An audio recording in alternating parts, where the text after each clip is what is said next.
grown-up way. Come and join me on Farrow. We are GB News, the People's Channel. And right across the United Kingdom. You can find us on Sky Channel 512, Virgin Media Channel 604, Freesat Channel 216, Freeview Channel 236 and YouView Channel 236. You can also take us with you on DAB+ radio, with the GB News app and at the website gbnews.uk. We're absolutely everywhere. Come join us on GB News, the People's Channel, Britain's news channel. He's the king of breakfast TV, and he's back. Eamon Holmes, back on the TV with me this morning. Even remember my name. I know, it's been 4 months. You have holy water by your bed? Oh, yes. Already to bless. Yeah. Oh, Eamon. Oh. Why do you not believe anything I say? Eamon Holmes back on GB News Breakfast at 6 a.m. Hello, I'm Esther McVeigh. And I'm Philip Davis. Whether you're watching or listening on TV, online or on radio, we handpick the latest stories, debates and expert opinions for your weekend. So whether that's politics, news or showbiz, we've got it covered. Join us every Saturday morning at 10 o'clock on GB News.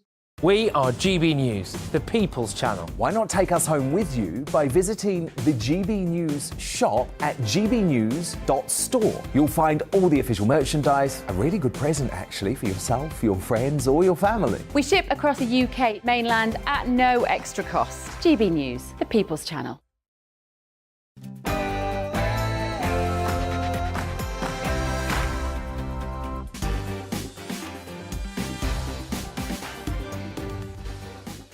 Welcome to Mark Dolan Tonight. Coming up in the next hour, I'll be speaking to Tory titan Sir John Redwood. And the former cabinet minister will be giving us his take on whether Rishi Sunak is on the verge of a Brexit breakthrough. Really exciting news, that one. Plus, we'll discuss the departure of Nicola Sturgeon and ask if the Conservatives are on an election footing. Also, the most significant nurses' strikes yet have been announced, and two guests will be here to debate whether it's morally wrong for nurses who work on emergency departments to withdraw their labour. Also, I'll be talking to TV personality Bobby Norris about the scourge of celebrities being harassed by social media trolls and whether online abuse should be made illegal. Or is it all about free speech? Well, this show is. We've got 3 hours of it coming up, a lively show, plus all your favourite elements. The big opinion, the big question, and my take at 10. Lots to get through. Clips of the week as well, folks. But first, the headlines with Tatiana Sanchez.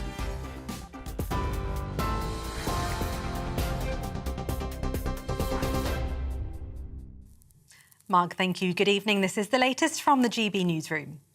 The Prime Minister says we haven't got a deal yet as he vowed to continue negotiating with the European Commission on the Northern Ireland Protocol. Rishi Sunak held talks with Stormont leaders this morning to try to resolve the post-Brexit trading arrangements. He'll meet EU leaders in Germany tomorrow, amid speculation a deal could be unveiled early next week. The DUP says progress has been made, but Mr Sunak says there's more work to do.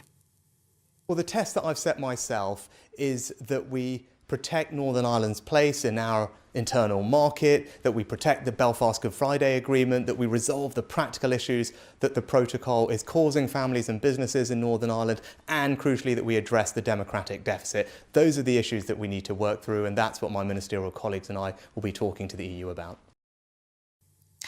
3 people have been pulled out alive from rubble in Turkey today, 11 days after devastating earthquakes shook the region. More than 45,000 people are now known to have been killed in 3 major earthquakes that hit southern Turkey and northern Syria on the 6th of February. Millions have been left homeless, sparking a world relief effort, although aid has been slower to reach Syria. The World Health Organization has appealed for £70 million to help with the healthcare of those rescued. Lancashire Police has confirmed it's going to conduct an internal review into the Nicola Bulley investigation. It's after the Home Secretary, Suella Braverman, questioned why the force has disclosed details of the missing mum's private life during a news conference.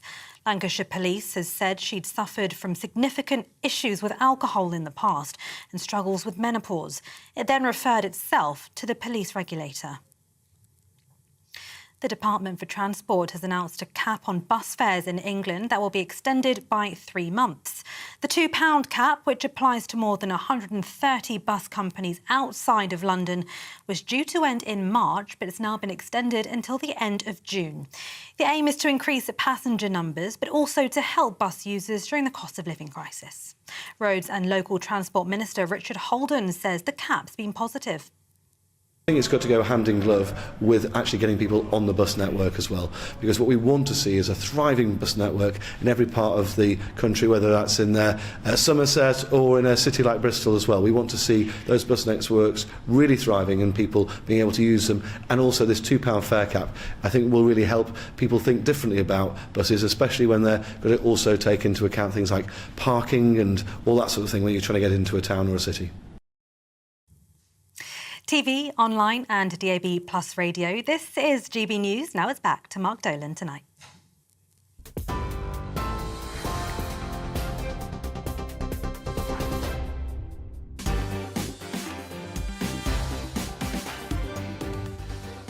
Thanks, Tatiana. We'll see you at 9. This is Mark Dolan Tonight. We're with you right through until 11 o'clock.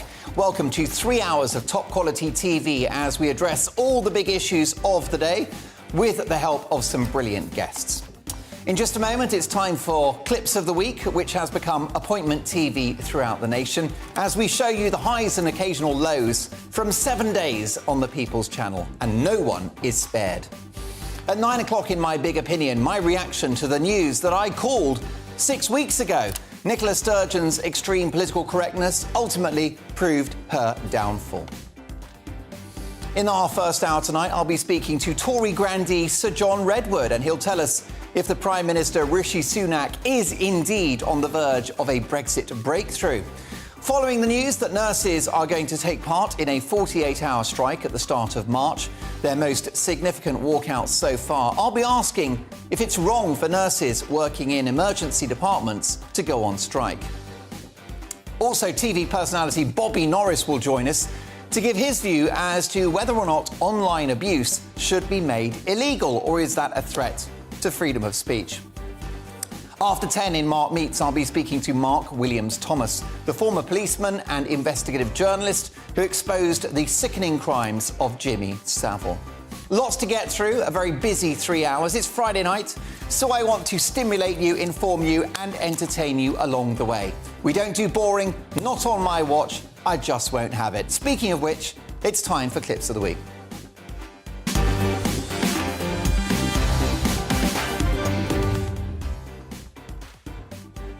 It's time now for Clips of the Week, the part of the show where we drive GB News presenters and guests to distraction as we take their thoughtful and considered contributions, remove all context from them and present them in a weekly roundup format for cheap Friday night laughs. And we start with the biggest story of the week, and it came from Scotland. Nicola Sturgeon has resigned as First Minister of Scotland after 8 years in power. What a story. Now, Nigel Farage has many qualities and has single-handedly changed the face of British politics. But perhaps his most compelling attribute, his greatest quality, is how he calls a spade a spade. Here is a vintage example from this week. But on a purely personal level, on a day like this, I have to say, I found Nicola Sturgeon one of the most unpleasant people I've ever met in any walk of life. Ouch, and Nigel very much picking a side there. Now, SAS hero and GB News regular Phil Campion was on the channel this week, and he opened fire on the French. Firstly, can I just say that if we're going to listen to the French, they've been in no position to talk about anybody. They're the back of the queue for everything, unless it's being liberated. They are well out of turn. Sacre bleu. Now, it's nice to see that Brexit hasn't soured relations between the UK and France. By the way, where is Phil? Let's just take a look, shall we? Oh, my goodness, he's in a strange sort of rural location. I guess he was killing two birds with one stone. Do an interview with GB News whilst scouting the woods for potential dogging locations. Great guy, Phil. Terrific stamina. Now, Free Speech Nation is one of Britain's most highbrow discussion shows. I always learn so much. This week, I found out that Star Wars, apparently, is very gay. No, Star Wars has already got the gay characters, the robots. Those two robots, they're gay. You're a gay couple. Yeah, exactly. Yeah. I mean, R2-D2, that is a homosexual robot. Yes. Yeah. There's no way he's straight. I mean, C-3PO is the camp one, and R2-D2 is the butch. Yeah, exactly. Yeah. So R2-D2's the top, C-3PO's the bottom. Yeah, we know. I like the little one because he's the perfect height. Yeah. I like him. Yeah. Wowzers. Well, I must admit, although I'm very happily married, I am partial to a good Ewok. May the farce be with you. Now, I know that Nicola Sturgeon and Alex Salmond were close political allies back in the day, but Christine Hamilton goes a bit further. He groomed her for a very young age. Blimey, Christine not pulling her punches there. Last weekend, we were discussing the behaviour of cyclists on the road. So here's a clip of me out and about on a bicycle, demonstrating my deep knowledge of the highway code.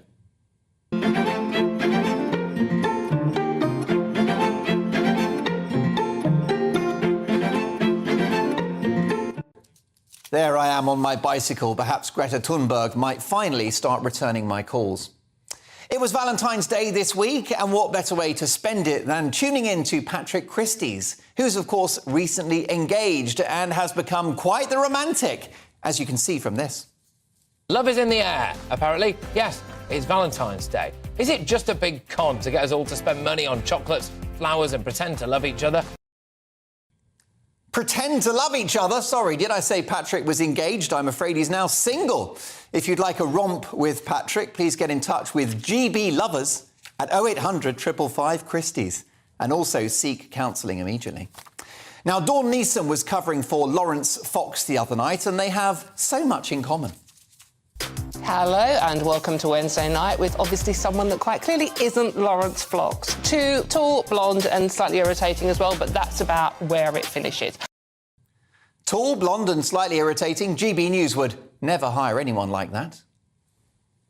Moving swiftly on. And let's talk about headliners again.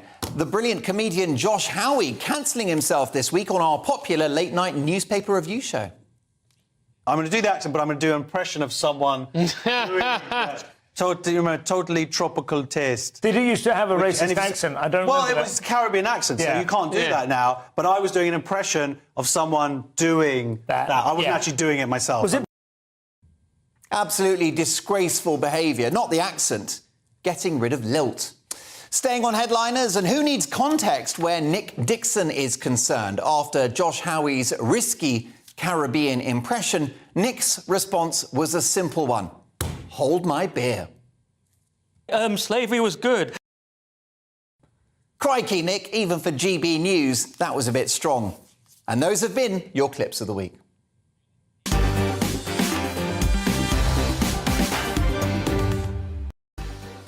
Lots to get through in the next hour. Are nurses in A&E who are going on strike causing a terrible moral crime? Is it morally wrong for them to down tools in March? Also, should online abuse be made illegal? But next, is Rishi Sunak on the verge of a Brexit breakthrough? Sir John Redwood is next.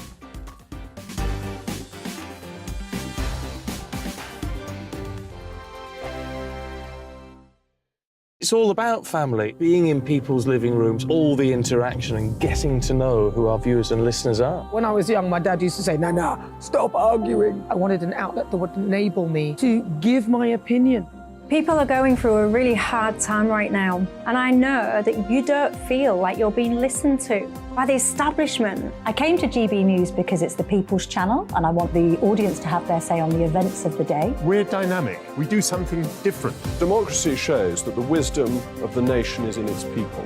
I get to travel to find out what the story is from a personal perspective. The British people aren't fools. We know when we're not being told the full story. We've got to work out how Britain moves forward from this. It's the best country in the world. The establishment had their chance. Now we're here to represent your views. Britain's watching. Britain's watching. Britain's watching. We're proud to be GB News. The People's Channel. Britain's news channel. Monday to Thursday, 9 p.m. till 11 p.m. Join me, Dan Wootton. I'll bring you the sharpest takes and hottest debates. Do you not believe in prison? I don't believe in prison. I'm completely stunned. I guarantee you there'll be no spin, no bias, no censorship. I actually was personally quite offended by it. And no reason to go to bed. So I guess they've always been quite woke. That's Dan Wootton tonight on TV, radio and online. Monday to Thursday from 9 p.m. till 11 p.m. on GB News. The People's Channel, Britain's news channel. Hello, I'm Michelle Dewberry, and you can join me every weekday 6 till 7 on Jubes and Kerr. You're an inspiration to us all. Clip that bit up. Well, you are. That's my ringtone. My political ambitions those days are gone, I can tell you. She's only teasing. Go on. He's probably going to want to lay down now. I'll give him 2 minutes to have one. Let's respectfully disagree. That's what we like on Jubes and Kerr. Come and join us. GB News, the People's Channel. Michelle Dewberry, weekday evenings at 6 o'clock. I'm Simon Evans. Join me on GB News for Headliners at 11 p.m. What's the scoop? I'll be joined by 2 of the country's top comedians. That's right. As we take a look at tomorrow's newspapers tonight. We're going to get into trouble. If it's a big story, we'll be covering it. Spill some tea on him. There we go. But we'll also have some fun. I wouldn't stick up a bank. My father didn't love me. So anyway, Headliners every night from 11 on GB News, the People's Channel, Britain's news channel. We are GB News, the People's Channel. And right across the United Kingdom. You can find us on Sky Channel 512, Virgin Media Channel 604, Freesat Channel 216. Freeview Channel 236, and YouView, Channel 236. You can also take us with you on DAB Plus Radio. With the GB News app and at the website gbnews.uk. We're absolutely everywhere. Come join us on GB News, the People's Channel, Britain's news channel.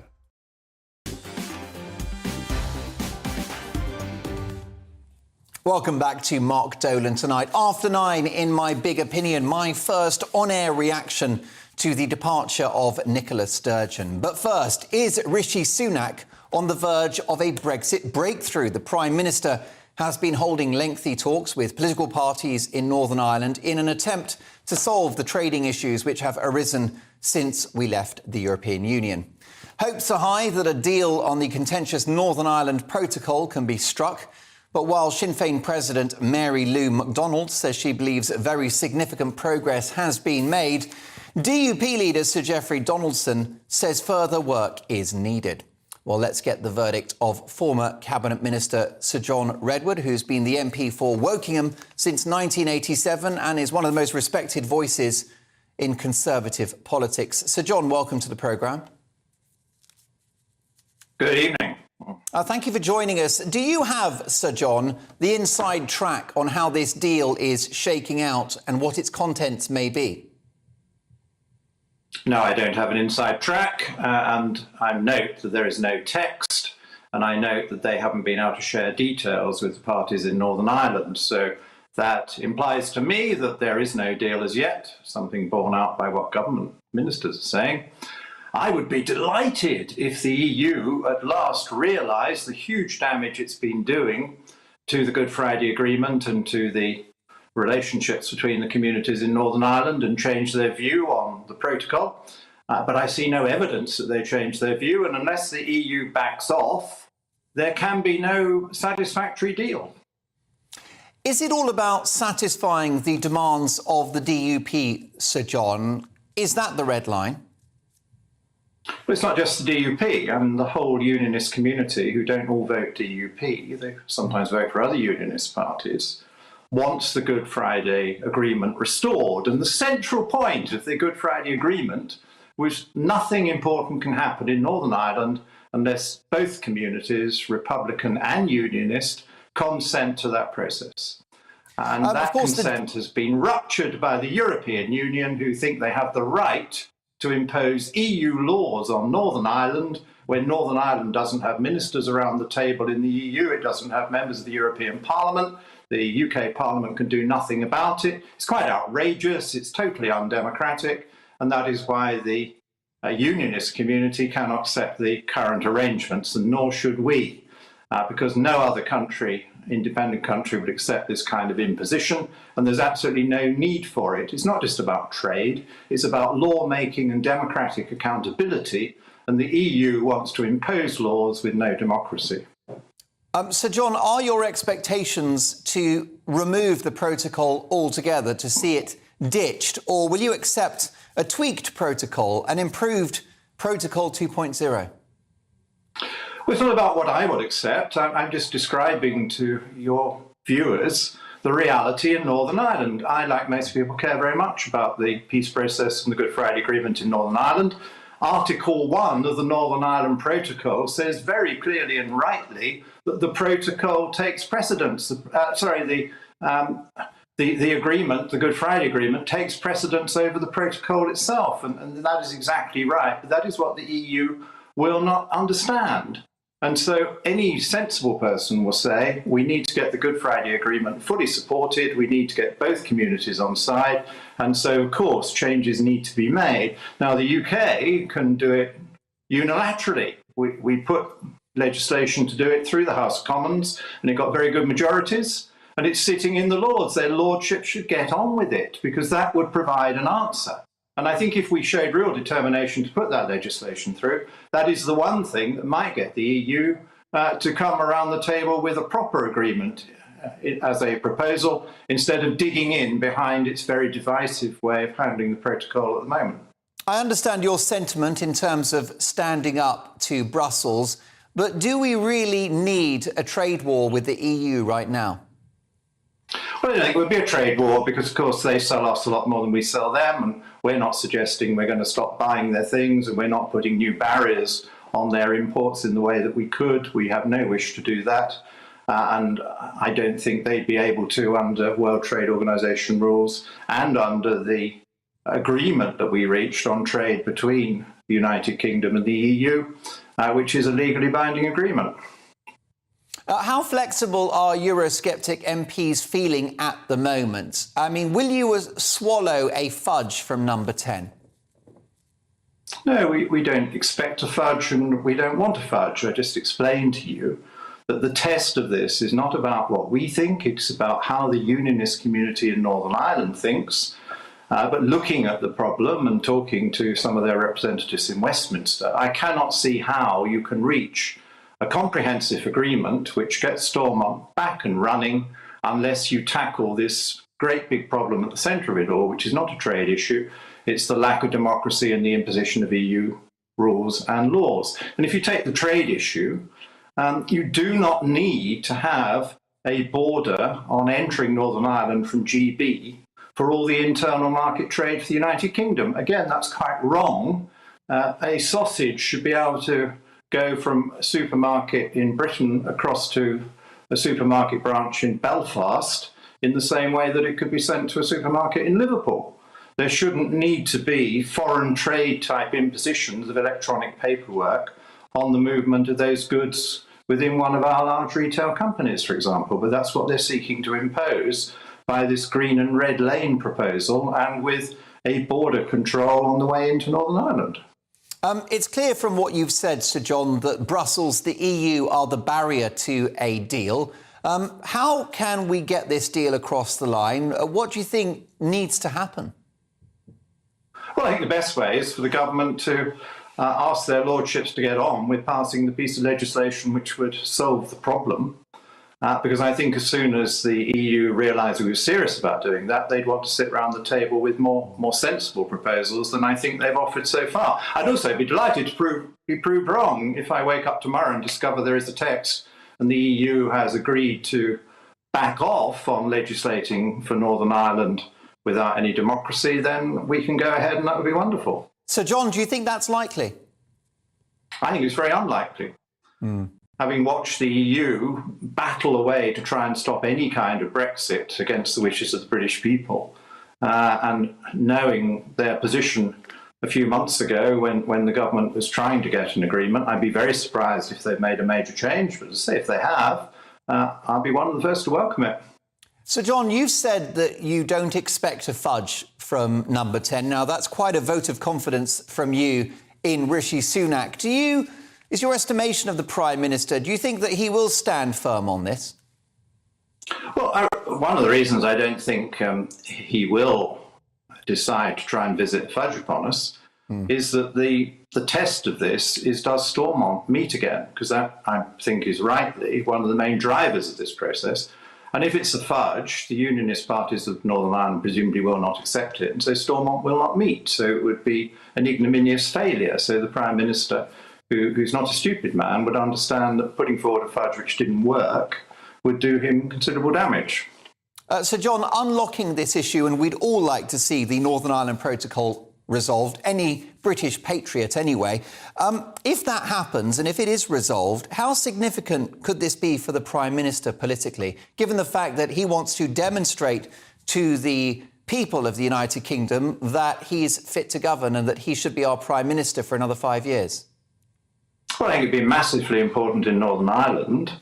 But I think the Prime Minister has rightly identified 5 major tasks and aims he has for his government, which don't include resolving the Northern Ireland Protocol, because he's chosen 5 things that resonate with millions of people on the mainland of Great Britain. And whilst I and Northern Ireland and many others think this protocol issue is very important, it doesn't have the same significance with so many millions of voters as growing the economy would have, or ending the small boats problem would have, or getting the health waiting list down. So the Prime Minister has rightly excluded the protocol changes from his 5 main aims. Although it would demonstrate competence, leadership and statecraft, wouldn't it? Yes, it'd be good news. I strongly welcome it, and I admire him if he pulls it off and gets the EU to change its mind. That would be very impressive. But I'm also a political realist, and the fortunes of the Conservative Party will be much more enhanced when we stop the small boats and when we get the economy growing again. And what's your appraisal of those 2 very important issues, getting the economy growing? I know that you've been talking about low tax for a long time now. You told me on my radio show 2 years ago that we should go for growth. Well, many would argue with the highest tax burden since the Second World War, this government are doing quite the opposite.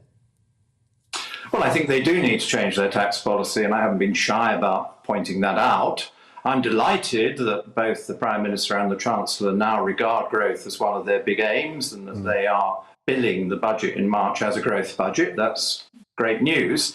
But my message to them now is it shouldn't just be on the label, it should also be in the tin. And that must include some significant tax cuts, particularly to promote investment, enterprise, savings, self-employment.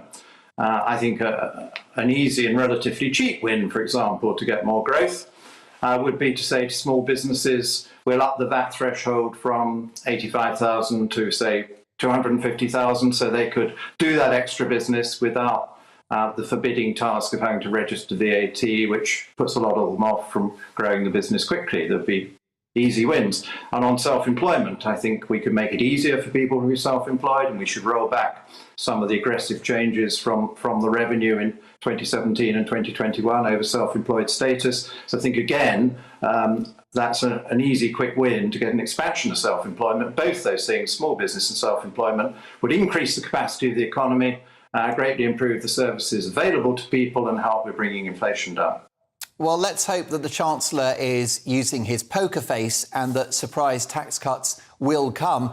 Sir John, I'm asking you to predict a lot tonight. We're turning you into Mystic Meg. You mentioned the illegal... I think that's going to be difficult. Well, I know. Listen, I think you're more reliable, I'll be honest. Sir John, do you think that Rishi Sunak can stop the boats? Is it politically and legally possible? I think there are legal ways to improve the situation considerably, yes. And I'm a bit surprised we haven't seen the legislation already. Some of my colleagues who are experts in the law have suggested drafting that they think would be helpful, because clearly Priti Patel, as Home Secretary, wanted to achieve this. She put forward legislation, but the lawyers still found ways of circumventing its true intent. I think there are ways of tightening that legislation up which would make a lot of difference. And the legislation has to be quite express in saying we intend to stop this evil trade, risking people's lives and profiting these people who run these illegal boat services, and that must be the sole intent, and then the legal structure must embed that fully so that it's more proof against lawyers who try to circumvent it. A fascinating conversation. Sir John Redwood, thank you so much for joining us on Mark Dolan tonight. Sir John Redwood there, former Cabinet Minister, of course, one of the most high-profile and best-known politicians in the country. Your reaction, Mark, at gbnews.uk. Still to come tonight, in my big opinion at 9, my first comments on the resignation of Nicola Sturgeon. But before 9 o'clock, Bobby Norris, should online abuse be illegal or does free speech have to be sacred? We'll speak to the rather powerful social media influencer on that shortly. But next up, should nurses who work in emergency departments, A&E, cancer wards be going on strike? We'll speak to 2 top figures from the NHS who disagree. Don't go anywhere.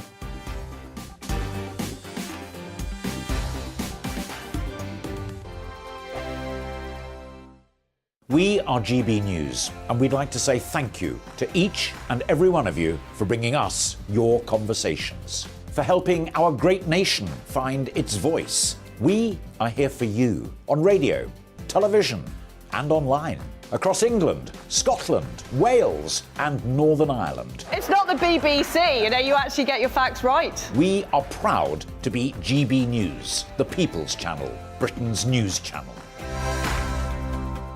I'm Mark White. As GB News Home and Security Editor, I cover those key issues that are so important to you. Our authorities, our communities doing all they can to combat violent crime. With the public services under unbearable strain, why are we still failing to control our borders? Defence, the first priority of any government, has been continually hollowed out. Can we trust our politicians to protect the armed forces? Join me, Mark White, on GB News.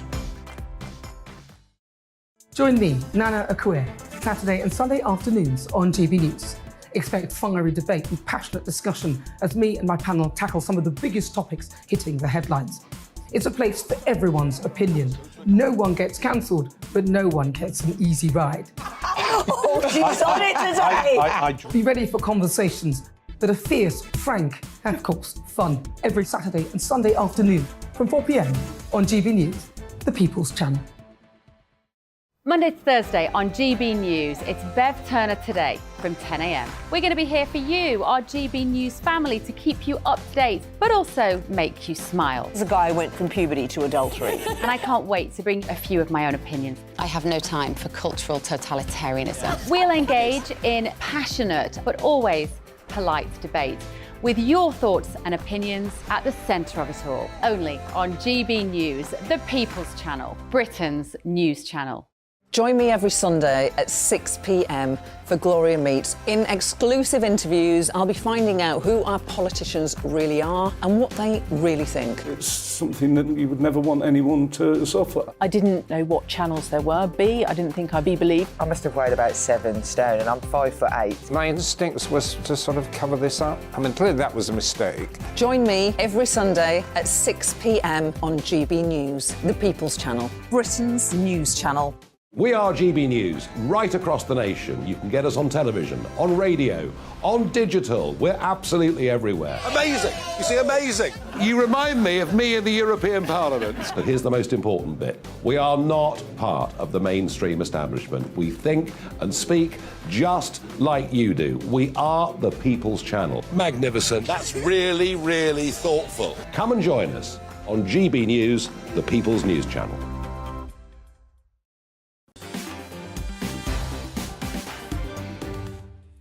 You're not pulling your punches about Rishi Sunak and the Northern Ireland Protocol. Mark at gbnews.uk. Hi, Mark, says Sandra. I and most Conservative members I know consider your last guest, Sir John Redwood, to be the best Chancellor we never had. What on earth was Liz Truss thinking appointing Jeremy Hunt, who's never made a success of any ministerial post? Pamela, Rishi Sunak is trying to make us believe that there's a good deal on the table. What tosh. I do not trust him. He's cozying up to the EU. More of your emails shortly. Welcome back to Mark Dolan tonight. The big opinion coming at 9 o'clock. My first on-air comments about the resignation of Nicola Sturgeon. But first, the Royal College of Nursing have announced that thousands of nurses will hold a 48-hour strike at the start of next month in a significant escalation of their dispute with the government over pay and staffing. No services will be exempt from the strike, which means that for the first time, those striking will include nurses working in emergency departments or intensive care units and in cancer care. Public support for the nurses is strong, but is withdrawing emergency care a step too far? Now, that's the topic of my take at 10, but let's get the views now of two individuals who don't agree. That's what this show is all about. Let's start with Sarah Jane Palmer, a registered nurse who has written regularly for healthcare journals. Sarah Jane, welcome to the show. Oh, thank you. Are nurses crossing a line by not crossing the line and going to work at A&E? Yeah, I would say that it's absolutely abhorrent. How can any nurse leave their patients there suffering and get agency in to replace them and simply go out on the picket line striking? It's just absolutely unfair and deplorable. However, NHS managers will argue that they'll have these shifts covered and that patients won't suffer. Is that true? No, it's not true. Well, they'll have them covered by an agency nurse, for example, minimal staffing. They'll have skeleton staffing as they use on Christmas Day, for example, which is actually never really that safe in itself. And the majority of those staff will be agency. So if you're using those from an agency, they won't know the ward. They won't really know the staff on the ward. It's not as safe as having the nurses from the ward working there. What is the worst case scenario if staffing levels in cancer wards, at A&E and elsewhere drop below standard levels? What's the worst that can happen? Well, I think someone could die in this process, absolutely. It's so unsafe. I cannot believe they've even said that they would use strike action in such areas that are so important. It's critical that the patients get the correct care in cancer wards and A&E. Without that, there is death. People will suffer and they will potentially die. And we've already seen that in the US when they had strikes, that the mortality rate went up by quite a large amount. I can't remember the exact statistic, but there was a study that showed that the mortality rate did rise as a result of nurse strikes. The strikes can't be great for patient care. I can't imagine anyone would argue that they are. But let's speak to Sarah Guest now, who works as a nurse in the West Midlands. Hi, Sarah. Thank you so much for joining us. Hiya. Hello. What's your reaction to what Sarah Jane has had to say? Well, I think one of the issues at the moment is that there's a recruitment and retention crisis in nursing and in other areas of healthcare. And at the moment, patient care isn't safe as it is. Having said that, I do agree that some areas should be protected, critical care, A&E, emergency areas like that. I think, as in the previous strikes that have been undertaken, that those areas should be protected. But at the moment, I've been a registered nurse for over 30 years. I've never previously voted in favour of striking. The thing that's made me vote this time for striking has been the fact that I've seen the recruitment and retention crisis, how staffing levels are dangerous at the moment, even without strikes. And something, pay has been, there's been, we haven't had a meaningful pay rise since the credit crunch over 10 years ago. If they want us to have, safe levels of healthcare, and care for our patients safely, they need to invest in the staff and value the staff. So, Sarah, your argument would be that more lives would be lost in the long run if nurses don't get a fair deal because the NHS won't recruit and it will be long-term understaffed. Well, yes. I mean, I can't remember exactly where I've read it, but I have read over the last year there's been a 20% increase in the number of nurses leaving the NHS. And I know that the same goes for other healthcare professionals, physios, ambulance staff. In fact, during the recent ambulance strikes, because people were being sort of scared into not calling the ambulance unless they really needed to. In fact, they actually found that ambulance response times were better during the strike than they are normally. I mean. OK, well, that's certainly encouraging, and that goes against the narrative, which we like to do on this show. Let's bring Sarah Jane back in, if I can, Sarah, and get her view. What's your reaction to what's been said? A point being made there by Sarah Guest, Sarah Jane, that actually it's long-term recruitment which is costing lives.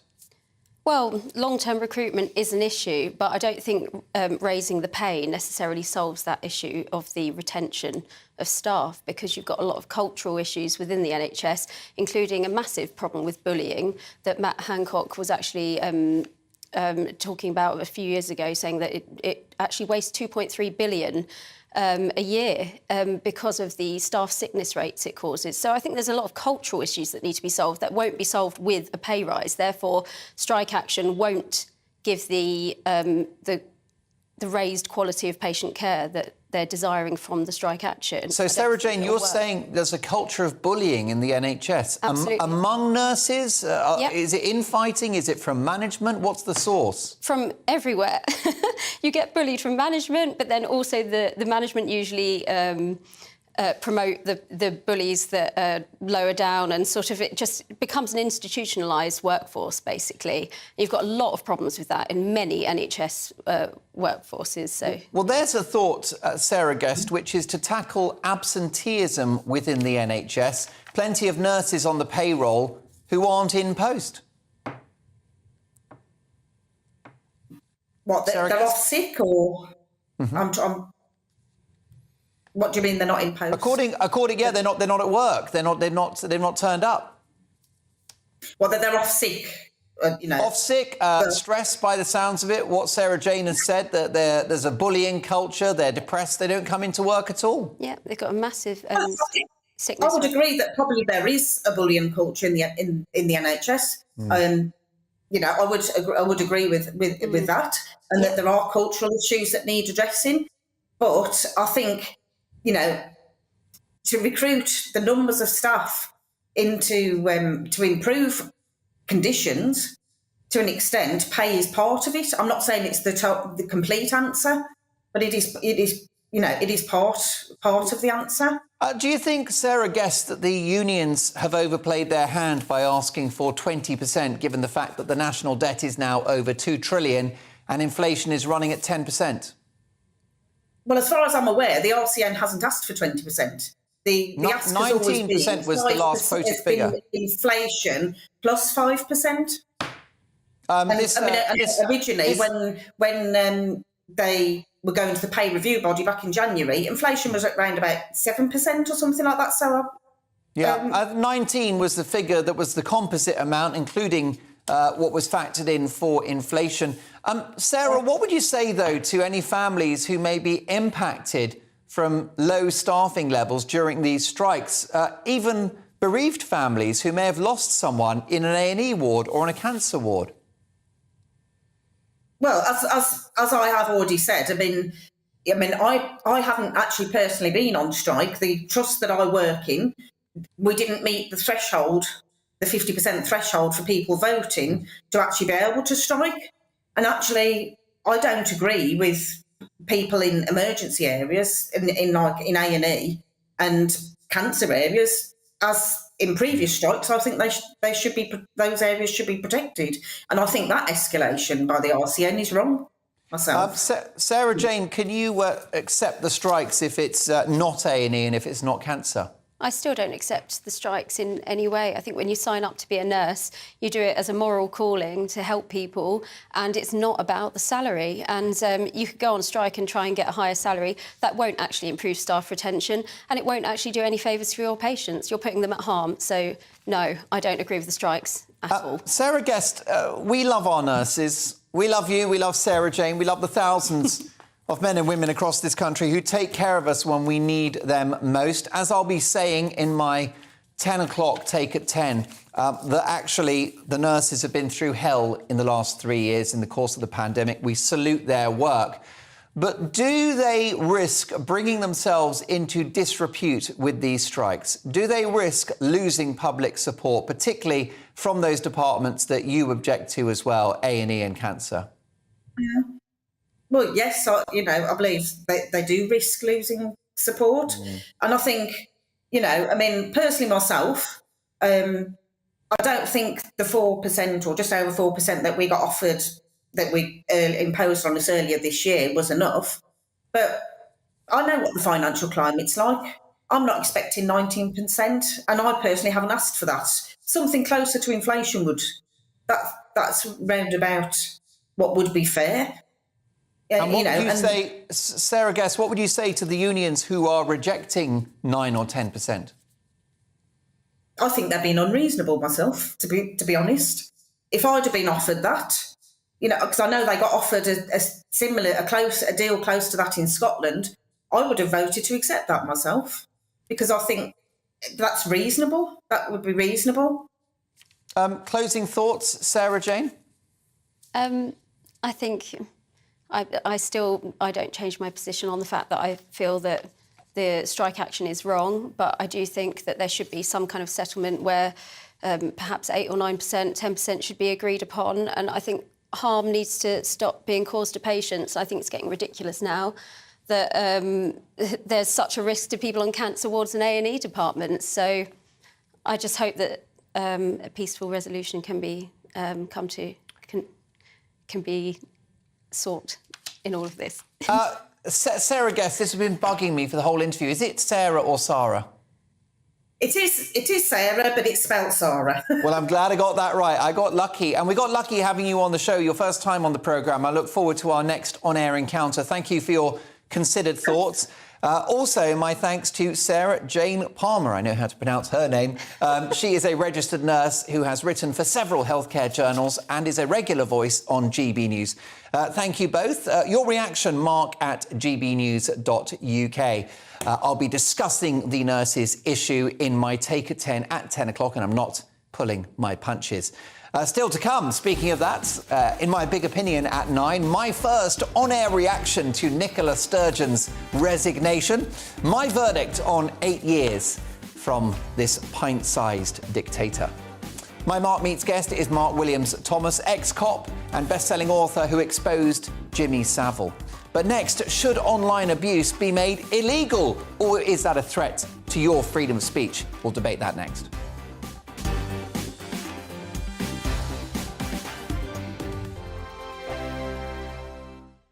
First and foremost, I am a GB News fan, and I was before I was working here. Just love the fact that we're asking the questions that a lot of establishment media won't ask. With a bit of a twist, we not only want to inform you, but we want to keep you entertained. It's worth the drive because you get in and the team's all ready and waiting, they're itching to go, and it's a proper little family. GB News is the People's Channel. It's the audience that makes the programme sing. We're giving our viewers and our listeners a voice. I see the thousands of your letters, tweets, emails, you name it, coming in. Britain is broken.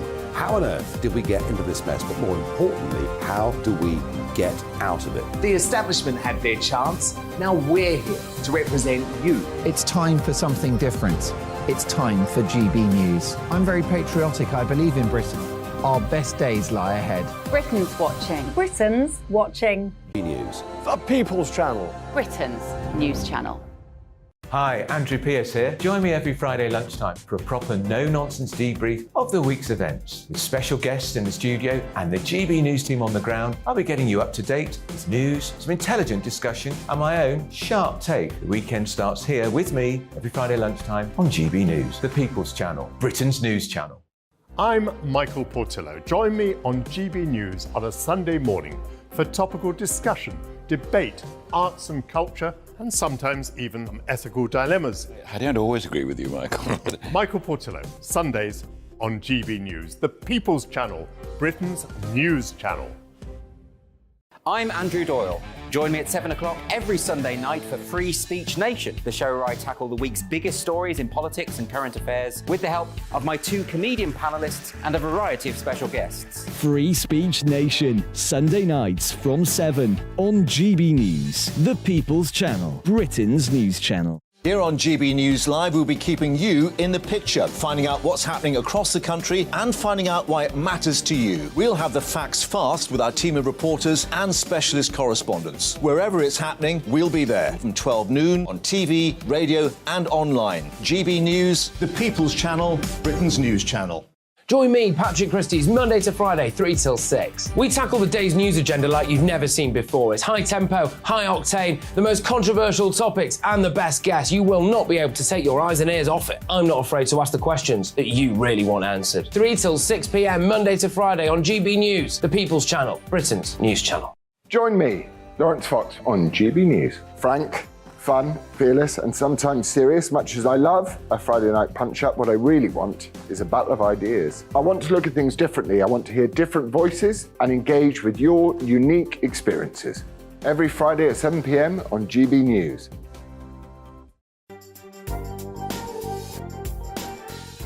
Join me, Camilla Tominey, at 9:30 on Sunday morning when I'll be speaking to Penny Mordaunt, Leader of the House of Commons, about defence spending, Nicola Sturgeon and her own prime ministerial ambitions, and much more. I'll also be asking Sir Graham Brady, Chairman of the 1922 Committee of Backbench Tories, how the party plans to win the next general election without Boris Johnson. And Callum Best, son of Manchester United legend George Best, will be telling me what it was like to live in the shadow of a flawed genius. All that and more at 9:30 on Sunday.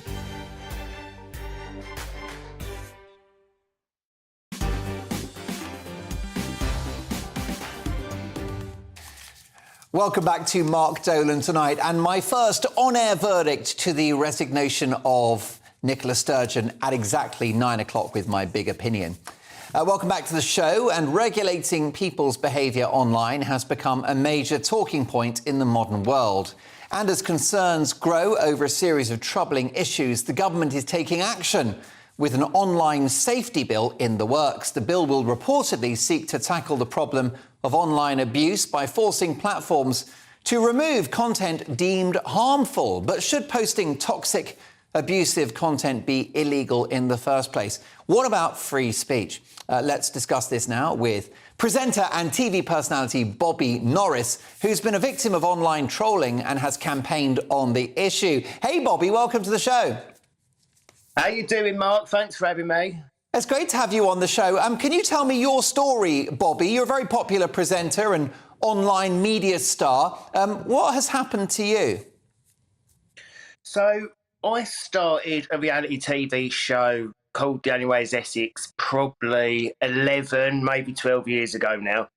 Back then, Instagram wasn't really a thing, and if it was, no one was using it. It was very much in its infancy. So it was all about Twitter at the time. And in the early days, actually, relatively, the trolling was quite low. But I think as reality TV has become what it's become over the last few years, I mean, back then, Telly was kind of the first of its kind in terms of reality TV as an ongoing thing. My trolling that I only ever received was solely about my sexuality, which, I mean, you could troll me for 15 years. I'm never going to wake up straight in the morning. Do you know what I mean? You're wasting your time on Twitter and Instagram. And then Instagram's obviously blown up and been a huge platform. And what I've received, Mark, is, first, I just want to put this out there. In terms of the freedom of speech, I would never want to take away freedom of speech. I love an opinion. Do you know what I mean? I'm full of them. And people should be allowed to have their voice and have their opinions. That's life. Whether you're in the public eye and a celebrity or not everyone in life is going to like everyone. And we all have to be okay with that. This isn't about being a snowflake. Someone's tweeted saying, "Oh, don't like your hair," or "green don't look good on you." Do you know what? As a gay man in his 30s, I've got quite a thick skin. I find it hard to find a gay man, I think, that is in his 30s that hasn't got a relatively thick skin. Plus, working in this industry for 12 years, that makes it thicker. And if you don't get thick, you don't last quick. So for me, when I started campaigning about this 4.5 years ago, I think it was, this wasn't even just about me anymore. This was for other people. As I say, I can kind of take it. It's not nice. And it was solely about sexuality. And it turned and become very dark, very quick. Death threats. I can't even go into details on air, what I've received and how bad it was. But when I tell you, I was told graphically how I was going to be murdered. They were set outside my house. They was going to petrol bomb me. They sent me content that no one should ever have to witness. That kind of stuff stays with you. So this certainly isn't about freedom of speech. I'm more than happy for people to have opinions, of course. If you don't like something you've seen on the telly, and we're all guilty, there's things on telly I don't like. But would I then pick up my phone and tweet or Instagram the person that's on screen and tell them I'm going to go to their house and petrol bomb it, and I'm going to, well, I won't go into details. As I say, it's far too much for people at home on a Friday night to listen Bobby, to. So, Bobby, what's that done to your mental health? What are your emotions when you see a message like that on social media that they're going to burn down your house? I mean, as I say, in terms of when it was solely about my sexuality, it was kind of water off a duck's back, which is kind of sad in a way that we're in a world where you kind of have to tolerate homophobia. As I say, I think my age plays a part in that. I'm thankful, I think, people in the gay community, probably slightly younger, it's been a lot better for them. But I could take that because, as I said at the top of the show, you could troll me for 50 years. I'm not going to go to bed and wake up with a wife in the morning, and I wouldn't want one. No disrespect, ladies. Let me tell you, I know what bus I'm on. Do you know what I'm saying? But I think the line's crossed when something's a death threat, it does become a little bit scary. And I was getting calls from a production I was working on at the moment that was getting slightly worried about it. And I was like, look, believe you me, I'm not looking through my blinds thinking they're outside. And I was like, are you going to go out today? If it was like my day off. And I was like, well, yeah, I've got to go to the supermarket. I can't not go and get like bread and milk out of fear that someone's going to hurt you. And my mentality is, you'd like to think if someone had that in their warped mind, are you going to tip me off half hour before thinking, right, if he's going to go and get his Cravendale and Warburton, if we wait outside, the other brands are available. But if we're outside the supermarket, we're going to tell him half hour in advance. I give them more savvy to, if you wanted to hurt me, you probably wouldn't tell me just before. So I think it was more about other people around me. As I say, for me, when I go to sleep and I put my head on the pillow, I sleep all right, do you know what I mean? Until it got dark. And when I say dark, Mark, like horrendous, that stuff stayed with me. Some of the content I was sent and the videos, that did affect me. But this is a rising problem now, not just for celebrities. This is across the board. So something does need to be done, but it can't be about taking away freedom of speech. It needs to be pretty much hate speech is a given. Like whether that's on Oxford Street or social media, the laws aren't marrying up yet. And I've spoke to various MPs over the last 4.5 years whilst going to Parliament and going to these debates. And I've yet to come across one that disagrees with what I'm saying, from whatever party. It's a shocker what you've been through. My heart goes out to you, and you have got a thick skin, but no one should go through that level of abuse. I'm glad to see you looking so well. You don't look old, by the way. You look about 20 yourself, so you've got nothing to worry about. Oh, bless you, Mark. In terms of your appearance, I'd do anything for that tan. Listen, come and see us in the studio soon. Really enjoyed our chat tonight. Thank you, I'd love to. I'll see you soon, Mark. Have a lovely evening. Take care. There you go. Reality legend Bobby Norris, the man responsible for The Only Way is Essex. You can love him or possibly not love him for that, but what a guy and what an interesting conversation. It's shocking, isn't it, what people say in the anonymity of an online post. It's quite shocking. Personally, full disclosure, I think that as somebody in the public eye, the public are entitled to have a go at me and slag me off and tell me I'm useless and all the rest of it. I believe in free speech. But if you're saying you're going to start killing people, you've crossed a line. I think that's where free speech comes to an end. Next up, in my big opinion, I'll be dealing with Nicola Sturgeon, my first on-air reaction to her departure. Don't go anywhere.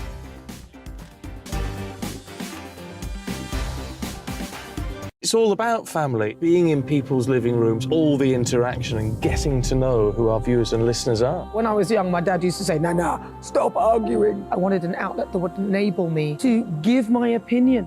People are going through a really hard time right now, and I know that you don't feel like you're being listened to by the establishment. I came to GB News because it's the People's Channel, and I want the audience to have their say on the events of the day. We're dynamic. We do something different. Democracy shows that the wisdom of the nation is in its people. I get to travel to find out what the story is from a personal perspective. The British people aren't fools. We know when we're not being told the full story. We've got to work out how Britain moves forward from this. is the best country in the world. The establishment had their chance. Now we're here to represent your views. Britain's watching. Britain's watching. Britain's watching. We're proud to be GB News, The People's Channel. Britain's news channel. Join my show Farage, 7 p.m. till 8 p.m. Monday through Thursday, and there you will get opinion, analysis, debate, and I'll cover stories that nobody else dares to touch.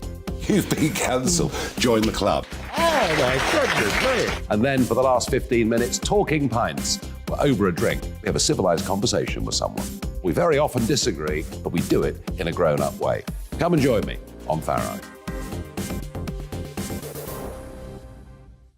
We are GB News, the People's Channel. And right across the United Kingdom. You can find us on Sky Channel 512. Virgin Media Channel 604. Freesat Channel 216. Freeview Channel 236. And YouView Channel 236. You can also take us with you on DAB Plus Radio. With the GB News app and at the website gbnews.uk. We're absolutely everywhere. Come join us on GB News, the People's Channel, Britain's news channel.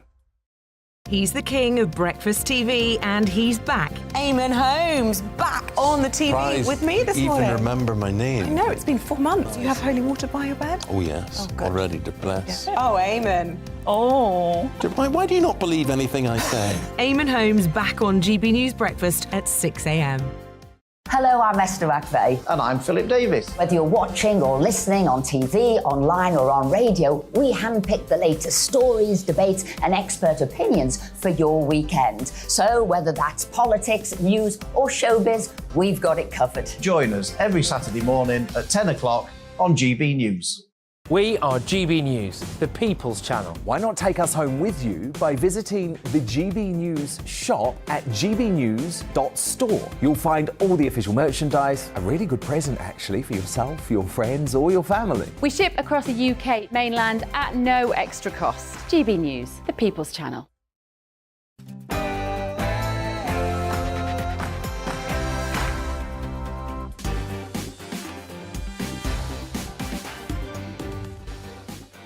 On Mark Dolan tonight, in My Big Opinion, my reaction to the biggest news story of the week. I called it 6 weeks ago.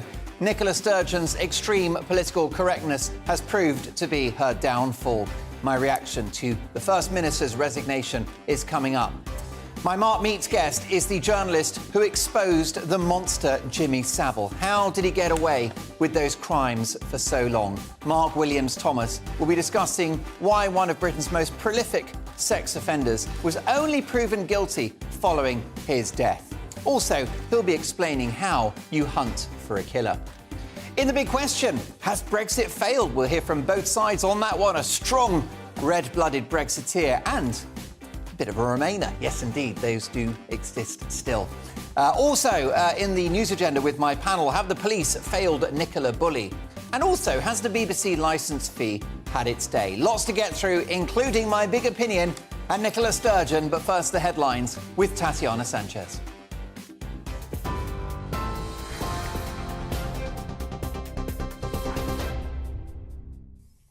Mark, good evening. Thank you very much. This is the latest from the GB Newsroom. The Prime Minister says we haven't got a deal yet as he vowed to continue negotiating with the European Commission on the Northern Ireland Protocol. Rishi Sunak held talks with Stormont leaders this morning to try to resolve post-Brexit trading arrangements. He'll meet EU leaders in Germany tomorrow amid speculation a deal could be unveiled early next week. The DUP says progress has been made, but Mr Sunak says there's more work to do. Well, the test that I've set myself is that we protect Northern Ireland's place in our internal market, that we protect the Belfast Good Friday Agreement, that we resolve the practical issues that the protocol is causing families and businesses in Northern Ireland, and crucially that we address the democratic deficit. Those are the issues that we need to work through, and that's what my ministerial colleagues and I will be talking to the EU about.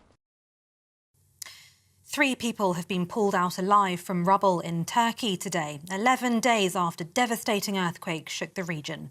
More than 45,000 are now known to have been killed in 3 major earthquakes that hit southern Turkey and northern Syria on the 6th of February.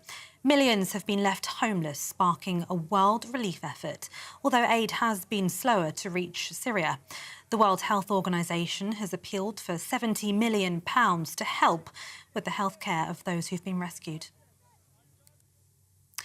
Lancashire Police has confirmed it's going to conduct an internal review into the Nicola Bulley investigation.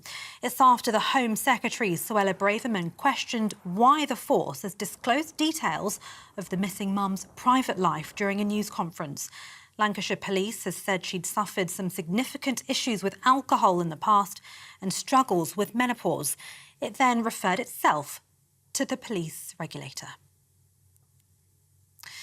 The Department for Transport has announced a cap on bus fares in England will be extended by 3 months.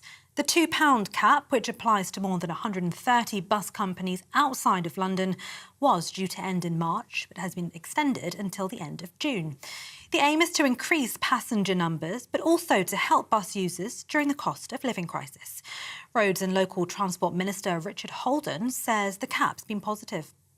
I think it's got to go hand in glove with actually getting people on the bus network as well, because what we want to see is a thriving bus network in every part of the country, whether that's in Somerset or in a city like Bristol as well. We want to see those bus networks really thriving and people being able to use them, and also this £2 fare cap I think will really help people think differently about buses, especially when they're going to also take into account things like parking and all that sort of thing when you're trying to get into a town or a city.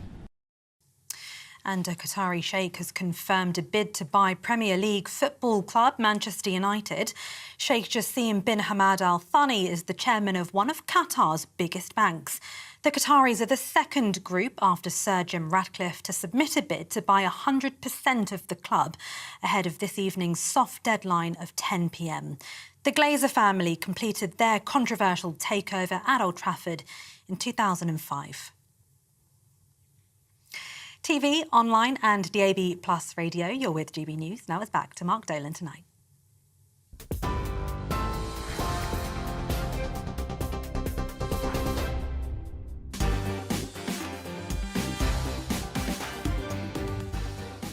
My thanks to the excellent Tatiana Sanchez, who returns in an hour's time. Welcome to Mark Dolan tonight. In my big opinion, my reaction to the news that I called 6 weeks ago. Nicola Sturgeon's extreme political correctness ultimately proved to be her downfall. My reaction to the First Minister's resignation is coming up. In the big question, has Brexit failed? We'll hear from Jonathan Portes, a top economist who doesn't like Brexit very much, and top Brexiteer Stephen Wolfe, who says it's the best thing we've ever done. My Mark Meets guest is the journalist who exposed monster Jimmy Savile. Mark Williams-Thomas will be discussing why one of Britain's most prolific sex offenders was only proven guilty following his death. Plus, he'll be explaining how you hunt a killer. At 10:30 sharp, we'll have tomorrow morning's papers with full panel reaction. And in the news agenda, have the police failed Nicola Bulley? And also, has the BBC licence fee had its day?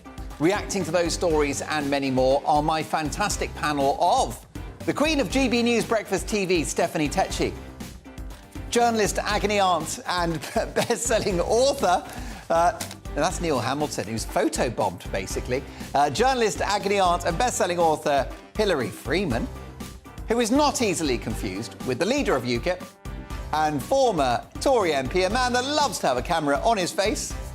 In your own time, folks. I think we've got an early clips of the week here. Neil Hamilton, we've got a great panel. Neil Hamilton, Hilary Freeman and Stephanie Tecci. What more could you ask for? Now, I want to hear from you throughout the show. mark@gbnews.uk. The best bit of the show is when you get in touch. I love your emails. I read them out, uncensored, unedited, so it's always quite exciting. And this show has a golden rule. Do you know what that rule is? We have a very strict rule. It is a golden rule. It's a platinum rule. We don't do boring. Not on my watch. I just won't have it. So for the next 2 hours, big debates, big guests, and always big opinions. Let's start with this one.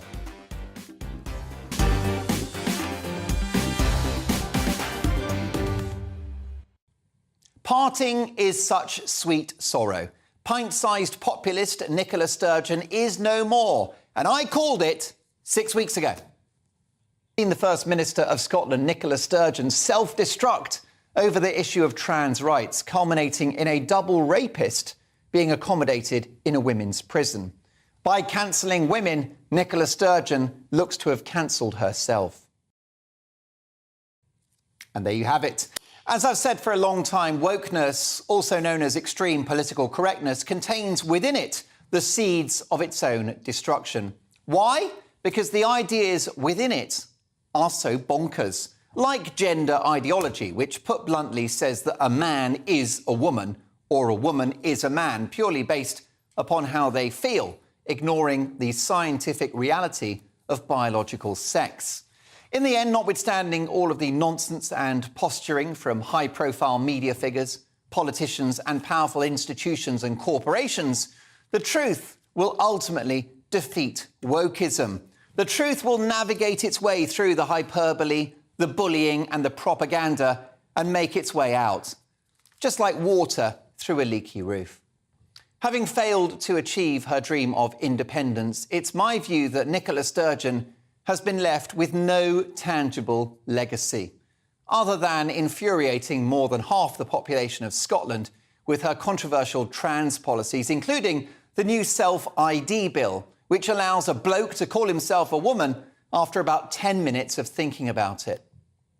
Now, I exaggerate, but you get my point. This policy allows a biological, fully intact male to identify as a completely different sex, a woman, and to enjoy unfettered access to women's sex-based rights after just 3 months, with no need for a professional diagnosis, leaving actual women, biological females, they're not that hard to define, exposed to intact biological males in female prisons, female changing rooms, female toilets, rape crisis centres, you name it.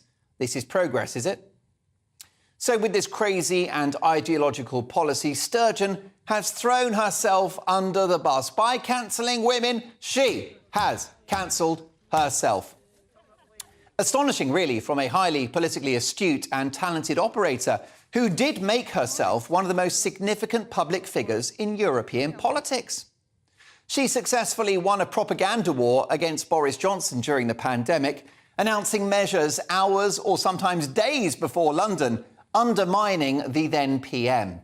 She's achieved extraordinary electoral success, having turned Scotland into an effective one-party state, partly off the back of the abject failure of the Tories and Labour north of the border. But now she's out.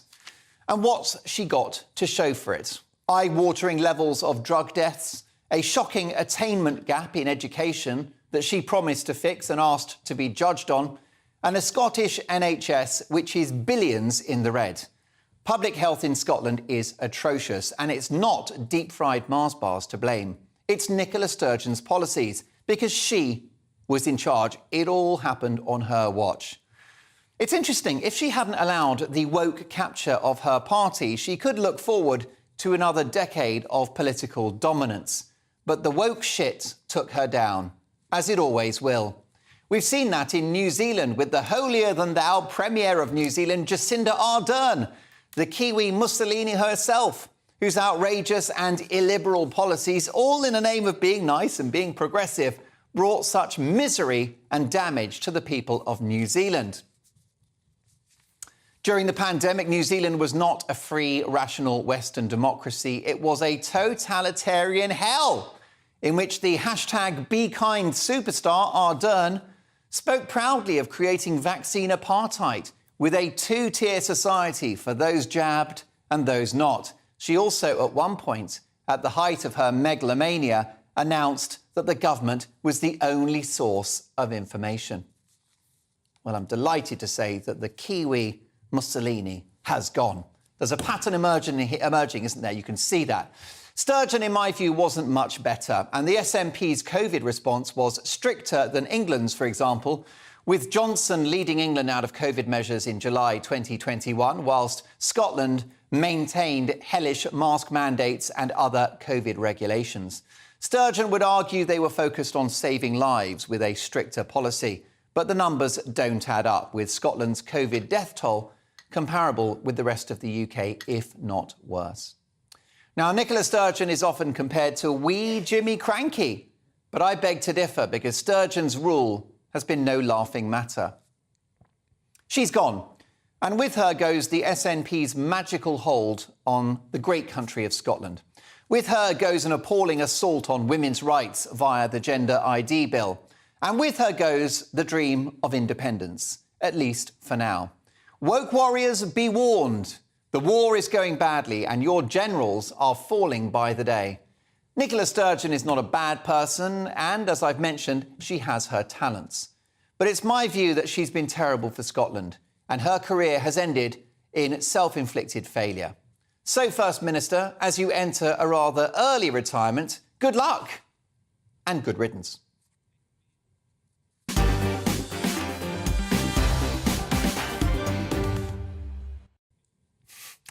Ardern down, Sturgeon down. Who's next? What's your reaction? Sturgeon's supporters would argue she's done a good job with the economy, public services and the pursuit of independence. Otherwise, why did she keep being re-elected on a landslide? Their argument would be that Scotland was not held back by her policies, but by Westminster working against the Scottish national interest. So what's your view? Do you agree? Do you disagree with what I've said? Mark at gbnews.uk. I'll get to your emails shortly, but let's get the view now of my panel. Broadcaster Stephanie Tetchy, journalist and best-selling author Hilary Freeman, and the leader of UKIP and former Tory MP Neil Hamilton. Stephanie, let me start with you. Will you miss Nicola Sturgeon? I am going to miss her, Mark, because when I look at the political landscape at the moment, trying to find good female political leaders, they're going by one. We've lost Jacinda, we lost Liz, rightly so. And with Nicola now, you know, whether you like or loathe her, you can't deny she has been a force to reckon with in politics, both internationally and domestically. It's a shame that she gave into the woke politics and she minimised what being a woman is by our birthright. For that, I think she does deserve to leave by the back door. But in terms of her career, she able to hold her own for quite a very long time. But despite what she's done recently, she now has made a sputter of her legacy, and she won't have that all-seeing singing goodbye that she should have for a career. But I think one thing, we will never get another Nicola Sturgeon again. And in that sense, we have to give where credit is due. On that, we can definitely agree. Hilary Freeman, it's my view that Nicola Sturgeon would be in power for another 10 years if she hadn't succumbed to the woke agenda and the madness of this self-ID bill. Yeah, I think you're probably right there. I think she planted her flag on the wrong cause there, and I don't think she read the room, and I think she believed that everybody agreed with her, and that is not what, you know, the general public thinks. And, you know, I think that the tide is turning in the self-ID, in the whole thing now, with people starting to realise what the implications are, and you know, and seeing the case of the, I can't remember the name of the prisoner, I'm sorry, but the rapist that was put in a female prison. And I think there's been other cases too. I think, you know, she was very silly to have that as her sort of political football, which I think she was just trying to use to differentiate herself from Westminster, and it kind of backfired on her, I think. Well, indeed, the double rapist you refer to is Isla Bryson, whose female name I say through gritted teeth. But one thing is clear, Neil Hamilton, it's Isla Bryson has ended Nicola Sturgeon's career and possibly the dream of independence. Yeah, well, Sturgeon's fantasy is ultimately founded on the rocks of reality, hasn't it? And it was a useful diversion for Sturgeon, of course, the independence debate. It took people's attention away from the reality of the collapse of public services in Scotland to an even greater level than in England. You know, the outcomes in education and health were all even worse than in England, where they're bad enough anyway. And so you could argue the toss about independence till the cows come home isn't going to make a blind bit of difference to the living standards of ordinary Scottish people. Sturgeon was quite happy with that, of course. But getting rid of Sturgeon isn't necessarily going to bring an improvement to Scotland, because insofar as it might lead to a recovery of the Labour Party, is that going to make any real difference? I've no idea. OK. But, you know, Sturgeon was a colourful figure, and she certainly imprinted herself upon the public's mind. But in terms of any practical improvement for ordinary people, then her achievement was zero. But then you could say that about the governments of England and Scotland and Wales altogether. Okay. So, they're all of a piece. That's the view of my panel. Will you miss Nicola Sturgeon? Mark at gbnews.uk. In the news agenda coming up, have the police failed Nicola Bulley? And also, has the BBC licence fee had its day? I want your views on that as well. My Mark Meets guest is Mark Williams-Thomas, the man who essentially called out and blew the whistle in relation to Jimmy Savile. But next in the big question, has Brexit failed? We've got a red-blooded Brexiteer and a rather passionate Remainer. Sparks will fly. See you in 3.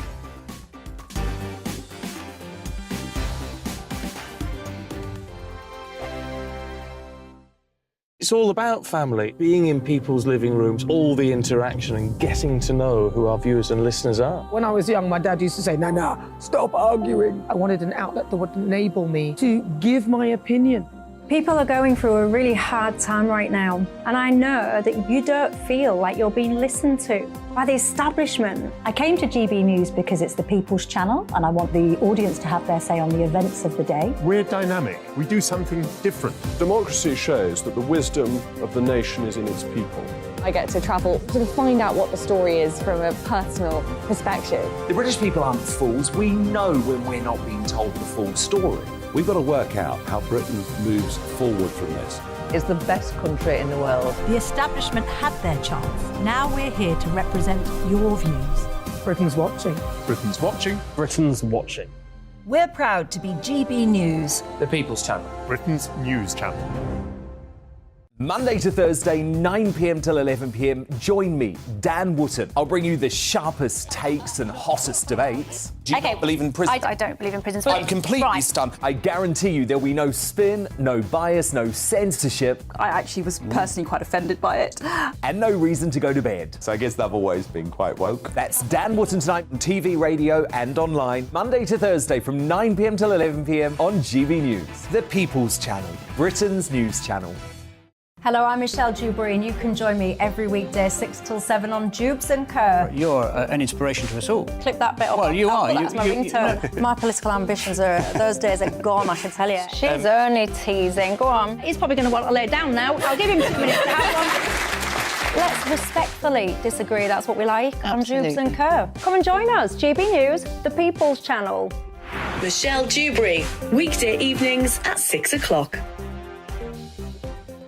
I'm Simon Evans. Join me on GB News for Headliners at 11 p.m. What's the scoop? I'll be joined by 2 of the country's top comedians. That's right. As we take a look at tomorrow's newspapers tonight. We're going to get into trouble. If it's a big story, we'll be covering it. Spill some tea on him. There we go. But we'll also have some fun. I wouldn't stick up a bank. My father didn't love me. So anyway. Headliners every night from 11 on GB News, the People's Channel, Britain's news channel. We are GB News, the People's Channel. And right across the United Kingdom. You can find us on Sky Channel 512. Virgin Media Channel 604. Freesat Channel 216. Freeview Channel 236. And YouView, Channel 236. You can also take us with you on DAB Plus Radio. With the GB News app and at the website gbnews.uk. We're absolutely everywhere. Come join us on GB News, the People's Channel, Britain's news channel.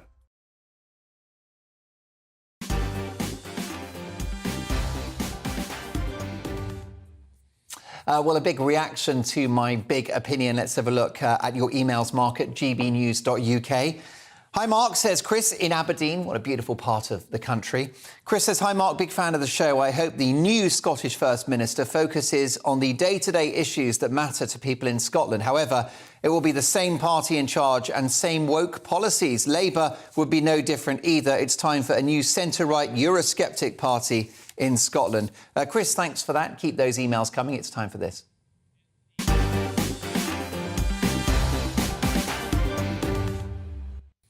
It's time now for the big question, in which we tackle a major news story of the day. Tonight, in a recent poll, over 50% of Leavers have said they believe that Brexit was a mistake. Is it too soon to judge our departure from the European Union, given the fact that we've had the unprecedented impact of the COVID-19 pandemic? Has Brexit cost the economy dear? Are we all the poorer for it? Or was Brexit the important fulfilment of a democratic mandate which has restored sovereignty to our shores and insulated us against the worst excesses of the EU? Is the best of Brexit yet to come? Well, let's hear from both sides, as we always do on The Big Question. I'm delighted to welcome Senior Fellow at UK for a Changing Europe, Professor Jonathan Portes, and former UKIP MEP, broadcaster and political commentator, the wonderful Stephen Wolfe. Stephen, if I could start with you, has Brexit been a mistake? No, Brexit certainly wasn't a mistake. It was one of the most magnificent and wonderful examples of democracy across the globe that we've had, not only my generation, but actually in the past hundreds of years, which enabled ordinary people to be able to take a chance and tell the elites of our country that they're in the wrong direction, that they weren't listening to them, and it is about time that they did. And Brexit itself hasn't failed, because Brexit really hasn't been tried. Brexit's been stifled. Brexit's been stymied. Brexit has been trammeled by those same elites who just cannot accept, that they were wrong and that ordinary people, predominantly the poorest in the country, predominantly the working class Northerners and Midlands and those on the coast, predominantly those who are not in the 5% income earners of this country, like Jonathan, who's going to oppose me in a minute, are. Predominantly, they're not the elites, and they're the ones who've had to watch a political establishment, a civil service establishment, and business people who just don't believe in it because they're global trotters who don't believe in the poor, have ignored them, and they're trying to make sure that it never, ever happens in any positive way whatsoever. Jonathan Portes, good to have you back on the show as well. Surely Brexit has been a success because it happened and a democratic mandate was fulfilled. Yes, I mean, I agree with that. It's rather odd you describe me as a passionate Remainer. I've never stated a preference for Brexit or against Brexit from a political point of view. I'm an economist. It's not my job. I don't expect people to be particularly interested in my views about sovereignty. It's perfectly reasonable to say that sovereignty was a big concern. It's perfectly reasonable to say we had a democratic vote and that Brexit happened as a consequence. I have no problem with any of that. I'm just here, as I understand it, to talk about the facts and what the economics say. So let's get to it. First, I'll just correct Stephen, though, on his point about who voted. Well, listen, we're going to unilaterally remove the label Remainer. And as a top economics professor, you're concerned about the economic impact of Brexit. And I can't imagine you would have voted for Brexit. We can agree on that, Jonathan. As I said, I mean, I think I said before the vote that Brexit would have that there were good arguments for and against Brexit on political and sovereignty grounds, and I stand by that. There are arguments on both sides there.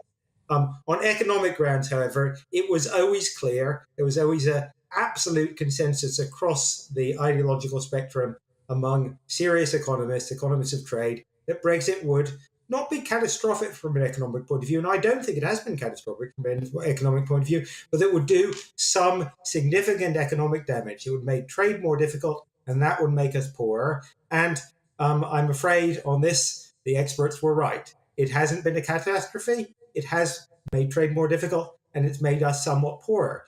There's no real doubt about that. No serious economist really disputes it. Those are just the facts. Now, it's perfectly reasonable for Stephen to say, well, it's still worth it. The cost was worth it, because we've got our sovereignty back in certain respects. I have no problem with that position at all. We just need to get the facts right. Stephen Wolfe, would you like to respond to that politically Brexit is justified, but not economically? That's Jonathan Portes' point. Well, I agree with Jonathan in the sense that what we have seen since Brexit occurs, and politically, I believe it is absolutely right that we should have a nation that is sovereign to itself, just as many other nations are across the globe. But where Jonathan and I probably disagree is that I don't think that we've really had the strength of will within our political elite, or indeed those within the civil service, to try and ensure that the potential benefits that were outside of the European Union could work. I remember very clearly that on the day of Brexit, we were going to be told there would be an immediate recession. mass unemployment, mass increase of interest rates and inflation. Those were what Cameron, Osborne, the Bank of England, the World Economic, all of them said that would happen the day that we left. And it didn't happen the day that we left. A lot of these have occurred since. A lot of these have occurred since then, and that's down to things such as COVID, the implications prior to the war in Ukraine, the implications since the Ukraine. But where I would say that Jonathan and I would agree is that in terms of trade and the friction vis-a-vis Northern Ireland, for example, is because there just has not been anyone strong enough, and Boris certainly wasn't strong enough at the time, to force through the decisions of separating ourselves from the European Union's regulations. We still have that argument today. Many of our rules still follow the EU, and without that separation from the EU, we cannot move forward rapidly enough, or indeed to take benefit of Brexit. Jonathan, let's look at the numbers and let's look at the economy, which you understandably want to focus on. Well, we no longer pay the best part of £22 billion a year to Brussels. We also won't have to share the cost of the EU's pandemic response, which some have suggested could be in excess of £100 billion for the UK alone. Those are bills we're now not paying. Well, of course, we got most of that £22 billion back in the rebate and in spending that came here. And of course, you can hear the complaints up and down the country now from those local authorities in those areas that are now missing out on that spending. So, of course, it goes both ways. But yes, we have made some savings. On the other hand, those have been, and again, the numbers are pretty clear on this, hugely outweighed by the reduction in our GDP, the reduction in trade, and hence the reduction in tax revenues. You can look at the government, and of course this is a government led by people who voted for Brexit, the government's own economic analysis, which says as a result of Brexit we have less tax revenue, so you are paying more tax and getting worse public services than you otherwise would have of Brexit. Those are just facts. But let me come back to some things on which I agree with Steve. First of all, I think Stephen is absolutely right that Cameron and Osborne talked a lot of nonsense. And economists, including me, and I can point back to what I said at the time, that they were scaremongering, that the damage from Brexit would be over the medium to long term, not an immediate recession. And that, of course, is indeed what has happened. So I think he's right there. And second, another point where Stephen and I might agree, at least in part. Stephen talked a lot during the campaign, and I remember because we had some panel discussions about moving to a system where we did, for immigration purposes, we treated people coming from inside the EU and outside the EU equally. And that indeed is what, so that is something where we have made a big break. We have taken the advantage of being outside the EU to have entirely our own system. We now have an immigration system that treats people from inside the EU and outside the EU equally. And somewhat to my surprise, and I have to admit I was wrong about this, it's actually led to more immigration, if anything, rather than less. We saw in the latest figures that immigration overall has gone up, especially people coming here to work in the National Health Service, to work in finance. And actually, on the whole, I thought that the changes to immigration would be a big negative, and I was wrong. I'm not, there are pluses and minuses, but actually it hasn't worked out so badly. Jonathan, Stephen would agree. I want to come back to Stephen. I've only got a couple of seconds left. Can I just ask you about whether we're judging Brexit too quickly? Because you're an economist. It's a massive shock to leave a bloc like that, and that really you can only judge Brexit in the medium to long term, after a decade or 2 decades. And also, Britain has not fallen over since we left. And in fact, I understand that we were the fastest growing economy in the G7 last year. So it's not shoddy. Well, no. On the second point, let's be clear. We fell significantly more than others during the pandemic. We've recovered more slowly. So we're now the only country that's has still a lower level of output than before the pandemic. So looked over the whole period, we clearly have underperformed. No one disputes that. But on your main point, I think that's perfectly fair. So far, the impacts of Brexit have been broadly what we predicted. They've been negative. But in over 10 or 20 years, could we revise our views as the more facts come in and things change? Yes, I think that's a perfectly reasonable point to make. We will, as economists, be doing this analysis for at least the next 10 to 20 years. Absolutely. Stephen Wolfe, the last word. This is, I think, particularly about the economy, because that's what my viewers care about. It's the cost of living, it's the pound in their pocket, job security, and all the rest of it. So, you know, in the end, has Brexit succeeded? Has it failed? What's your prognosis for Brexit? Will it succeed? My prognosis is that, as I said before, Brexit has been stifled and there is a great opportunity for us to grow in the future. JP Morgan, during their analysis of the referendum, said that there would be a fall in economic terms, but in the long term, they could see also that Brexit would grow. But my view is that Brexit will only succeed once we are able to disalign ourselves from the European Union's regulations as a whole, just choosing those small portions that we want to. If we don't, then we will be trapped in the negative spiral rather than the positive that I believe the country could go to in the future.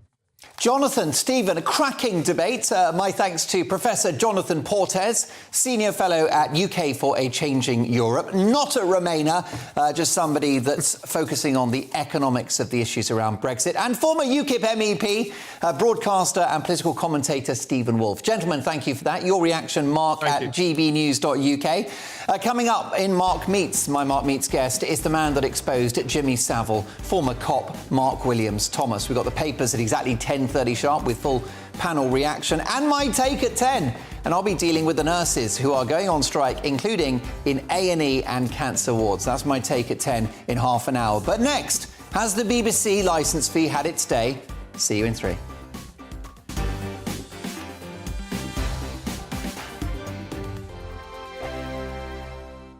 We are GB News, and we'd like to say thank you to each and every one of you for bringing us your conversations, for helping our great nation find its voice. We are here for you on radio, television, and online, across England, Scotland, Wales, and Northern Ireland. It's not the BBC, you know, you actually get your facts right. We are proud to be GB News, the People's Channel, Britain's news channel. I'm Mark White. As GB News Home and Security Editor, I cover those key issues that are so important to you. Our authorities, our communities doing all they can to combat violent crime. With the public services under unbearable strain, why are we still failing to control our borders? Defence, the first priority of any government, has been continually hollowed out. Can we trust our politicians to protect the armed forces? Join me, Mark White, on GB News. Join me, Nana Akue, Saturday and Sunday afternoons on GB News. Expect fiery debate and passionate discussion as me and my panel tackle some of the biggest topics hitting the headlines.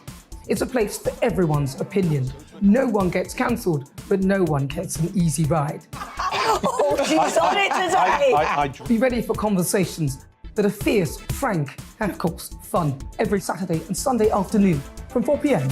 on GB News, the People's Channel. Monday to Thursday on GB News, it's Bev Turner Today from 10 a.m. We're going to be here for you, our GB News family, to keep you up to date, but also make you smile. There's a guy who went from puberty to adultery. And I can't wait to bring a few of my own opinions. I have no time for cultural totalitarianism. We'll engage in passionate, but always polite debate, with your thoughts and opinions at the centre of it all. Only on GB News, the People's Channel, Britain's news channel.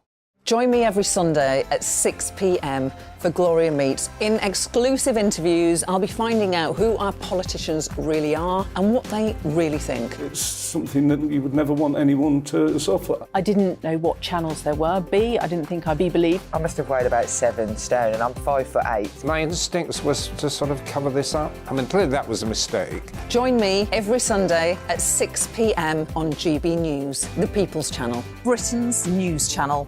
We are GB News, right across the nation. You can get us on television, on radio, on digital. We're absolutely everywhere. Amazing! You see, amazing! You remind me of me in the European Parliament. But here's the most important bit. We are not part of the mainstream establishment. We think and speak just like you do. We are the People's Channel. Magnificent. That's really, really thoughtful. Come and join us on GB News, the People's News Channel.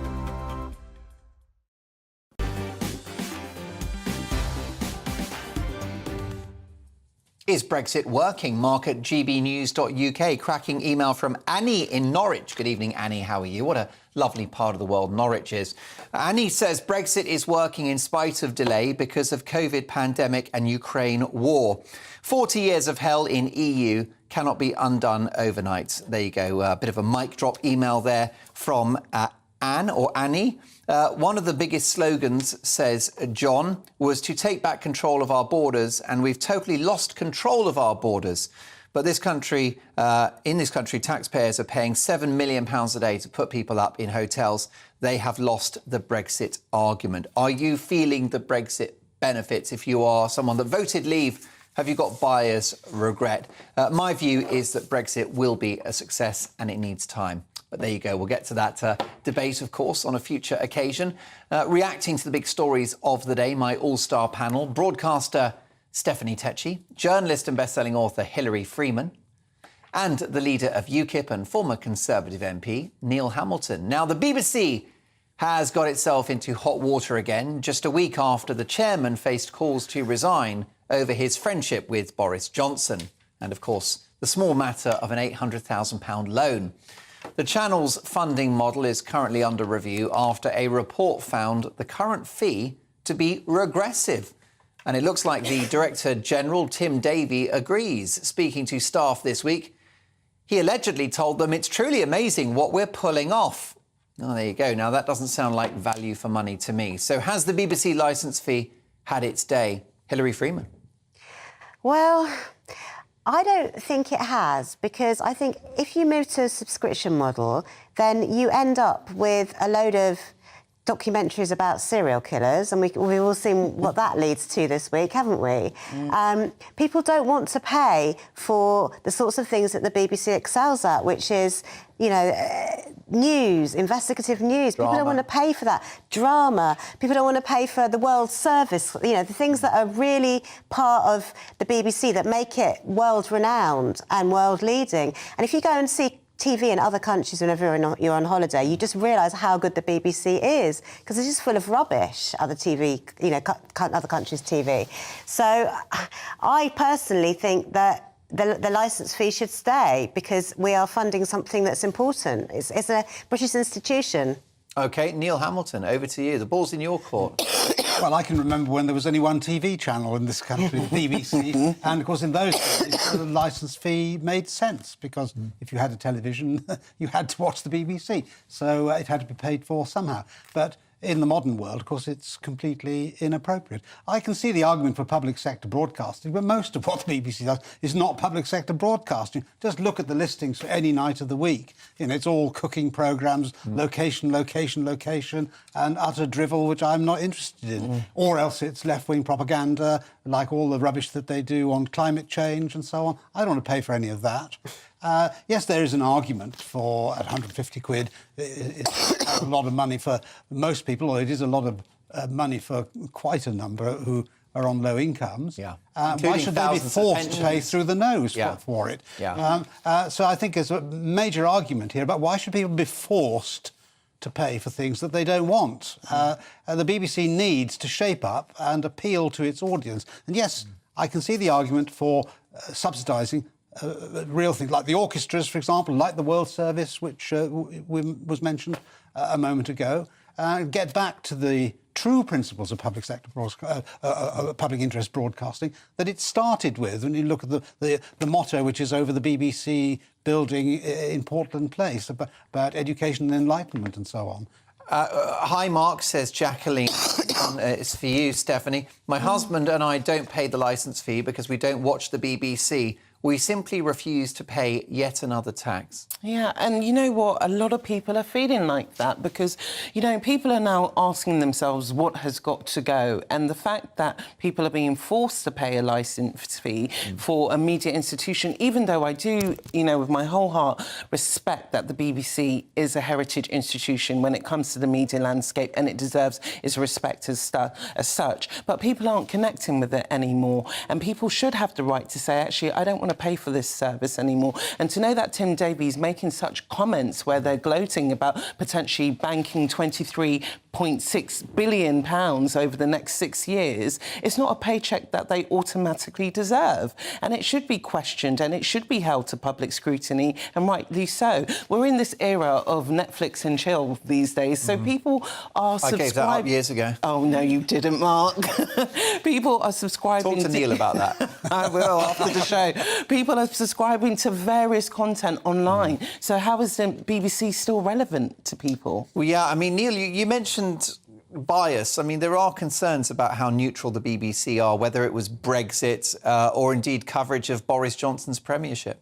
Yeah, well, they clearly do have an agenda. I mean, it's not a decision that's taken by the Board of Governors or the Director General and top apparatus. It's not policy as such. But it's the mindset of the media class generally in this country. It's not just television. Is anti-Brexit, pro-woke or woke-ish, and all the panoply of things like global warming, where we're all having this stuff forced down our throats. I take a radically different view on every single one of those issues, and so do a large number of people in this country. And if you've got a guaranteed income, you don't have to fight for an audience.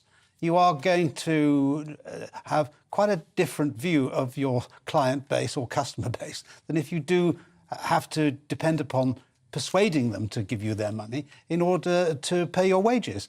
How many other industries are there in this country where the taxpayer is forced to pay for them? You're a lawyer, you're a politician, you're a bit of an economist too. What would be the best funding model, do you think? Well, I think that we need to strip out the what we regard as public sector or public interest broadcasting, which is a small proportion of what the BBC spends its money on. Why should we pay Gary Lineker $1.5 million a year or whatever he's 1.7 million for being a pundit on football? Why should the BBC fund something like Radio 1, for example, or any of the real, what we might call populist channels? Those are ideal for hiving off. And why should we have just one public interest broadcaster? If we're going to have public interest broadcasting, why shouldn't it be spread around? Yes, the BBC has got a great history, and I take the point about its heritage. I'm a great believer in institutions, obviously, and the role of heritage in all its forms. But the BBC has completely lost its way in a world that it barely understands. The continual pursuit of youth, a youth audience. Youth are not going to watch at the expense terrestrial television. At the expense of Ken Bruce, who has the most listened to radio show in the country, if not the whole of Europe, who's left Radio 2. Now, they offered him a contract, but did they offer him the £1 million that Zoe Ball's on? I doubt it. No, exactly. No. I doubt it. I have to admit, Mark, I worked at the BBC for 5 years, and Would you like to apologise now? No. We're very lucky to have you. And I loved it there. But again, there was that, as Neil said, there was that pursuit of youth. And it's kind of at the disregard of the loyal fans of viewers who do listen to people such as Ken Bruce. And I just think over the next few years, it's going to be scary to be watching the BBC because it's not going to be the BBC we know, love and respect. It's being stripped of its services on a daily basis. So what is going to be left? Hillary? If you don't pursue youth, then you die. That's the problem. Yeah. And there have been some fantastic things on the BBC, like Fleabag, I don't know... some of the comedies on BBC Three have been popular. Yeah, is it Motherland? Is it called? Not Motherland. Yeah, it is Motherland, yeah. And so there is some really good innovation. But most of these have been streamed. Most of this has been streamed, so it makes me think linear television and the younger audience, that's all changing. And whether that relationship's going to be going the long distance, I doubt it very much. Well, what is your view? That's the view of my panel. Has licence fee had its day? We're going to get lovely Hillary some Benylin. We're going to get her dosed up. Don't worry. It's not the dreaded COVID. Look, I'm very excited about my take at 10. That's at 10 o'clock, top of the hour. I'll be dealing with the nurses who, we're told, will not be covering A&E and cancer wards in March. That's my take at 10 at 10. You won't want to miss it. My Mark Meets guest is the guy that whistle blew in relation to the evil Jimmy Savile. Mark Williams-Thomas is live after 10 as well. Lots to get through. Don't go anywhere. This is Mark Dolan Tonight.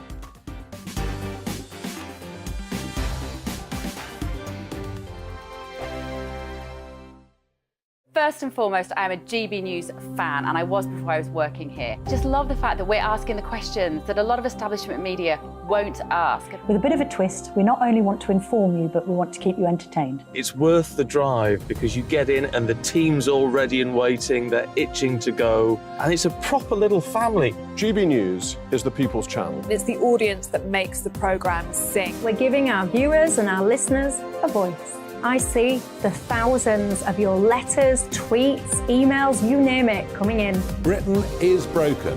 How on earth did we get into this mess? But more importantly, how do we get out of it? The establishment had their chance. Now we're here to represent you. It's time for something different. It's time for GB News. I'm very patriotic. I believe in Britain. Our best days lie ahead. Britain's watching. Britain's watching. Join us here on GB News. The People's Channel. Britain's news channel. Hi, Andrew Pierce here. Join me every Friday lunchtime for a proper no-nonsense debrief of the week's events. With special guests in the studio and the GB News team on the ground, I'll be getting you up to date with news, some intelligent discussion, and my own sharp take. The weekend starts here with me every Friday lunchtime on GB News, the People's Channel, Britain's news channel. I'm Michael Portillo. Join me on GB News on a Sunday morning for topical discussion, debate, arts and culture, and sometimes even ethical dilemmas. I don't always agree with you, Michael. Michael Portillo, Sundays on GB News, the People's Channel, Britain's news channel. I'm Andrew Doyle. Join me at 7 o'clock every Sunday night for Free Speech Nation, the show where I tackle the week's biggest stories in politics and current affairs with the help of my two comedian panellists and a variety of special guests. Free Speech Nation, Sunday nights from 7 on GB News, the People's Channel, Britain's news channel. Here on GB News Live, we'll be keeping you in the picture, finding out what's happening across the country and finding out why it matters to you. We'll have the facts fast with our team of reporters and specialist correspondents. Wherever it's happening, we'll be there from 12 noon on TV, radio and online. GB News, the People's Channel, Britain's news channel. Join me, Patrick Christie's, Monday to Friday, 3 till 6. We tackle the day's news agenda like you've never seen before. It's high tempo, high octane, the most controversial topics, and the best guests. You will not be able to take your eyes and ears off it. I'm not afraid to ask the questions that you really want answered. 3 till 6 p.m, Monday to Friday on GB News, the People's Channel, Britain's news channel. Join me, Lawrence Fox, on GB News. Frank, fun, fearless, and sometimes serious. Much as I love a Friday night punch-up, what I really want is a battle of ideas. I want to look at things differently. I want to hear different voices and engage with your unique experiences. Every Friday at 7 p.m. on GB News.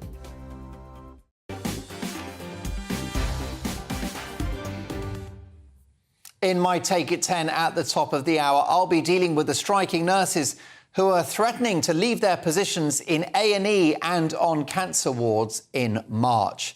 But first, let's get to this important story. In the case of Nicola Bulley, Lancashire police are under fire after revealing that the missing mother of two's struggles with alcohol and perimenopausal issues were made so publicly. Information Commissioner John Edwards says he will challenge the police force on the necessity of revealing such details in the future. In a statement, he followed up by saying, data protection law exists to ensure people's personal information is used properly and fairly. This includes ensuring personal details are not disclosed inappropriately. So it begs the question, have the police failed Nicola Bulley? Joining me to discuss this is former Scotland Yard Superintendent Nusrit Mehtab. And Nusrit, thank you so much for joining us. Good evening, Mark. Thank you. Have the police let this woman down? I think in terms of releasing her personal medical confidential information, I would say yes, because as a senior investigating officer, you can release information if it's relevant and it assists in finding that person. I would say that releasing her private medical information, the fact that she's got difficulties with alcohol, the menopause, and the fact that she's got mental health issues, doesn't progress the investigation and it doesn't help find Nicola. And actually, what's happened is that it's almost had a negative effect in that there's been so much attention on how they've handled the case that they really haven't got far in the investigation. And I fear that they're losing the public. The police need the public to find information and to find Nicola. Nusret, if this poor woman did have an issue with drugs or perimenopausal symptoms, wouldn't that shape the nature of the investigation? Isn't it therefore important information? Well, it's alcohol. Is the information relevant to finding her? And that's the difference. And, the operative word being relative, because I don't think it's important, that information that she was suffering from, or, she was perimenopausal, that she had significant difficulties with alcohol, will result in finding her. Releasing CCTV image of her is useful. Identifying people that have seen her is useful. And I can't really see how 3 weeks into the investigation, this information now becomes relevant when they've actually known about this information, back on the 27th of January. And if it was relevant and it was going to assist in finding her, then they would have, in 3 weeks, they would have found her or found some form of clue. Nusret, is this announcement of this woman's medical information the police creating a smokescreen, covering their backsides slightly? Is this a distraction or PR?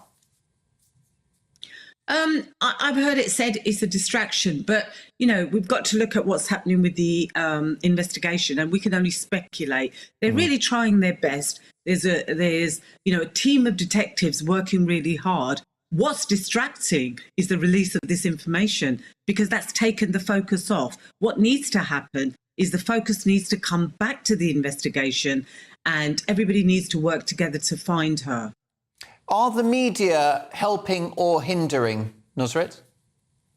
Well, I would say that there's certain aspects. It's not so much that the media. This case is extraordinary, and it's received more interest than any other missing person case that I know of. I mean, considering there's 150,000 missing people a week, but they don't get this extent of media attention. So I think that her family, friends, and the media have really kept this in the news. But if you're asking me what the distraction is to this investigation, and I would say it's the poor policing communication strategy and the release of this data, because that's totally, I think, derailed the investigation, and also, turned certain groups almost against the police in helping finding her, because women's groups are all up in arms, because what they've done in this investigation by using the menopause as a form of her disappearance and her problems with alcohol is that, it's almost encouraging that victim blaming, fueling victim blaming, really, if you like. And people are getting fatigued now, whereas before all this happened, they could relate to the fact that Nicola was a mother dropping her children off to school, walking the dog. How many people can relate to that? That could be them. All of a sudden now there's a negative aspect, and people will detach themselves from this investigation because they're getting exhausted. Indeed. Is it also unfair on the police, Nusret? Are they being unfairly characterised as having messed this one up? But you know the pressure they're under, and I'm sure they're pulling out all the stops to find this woman.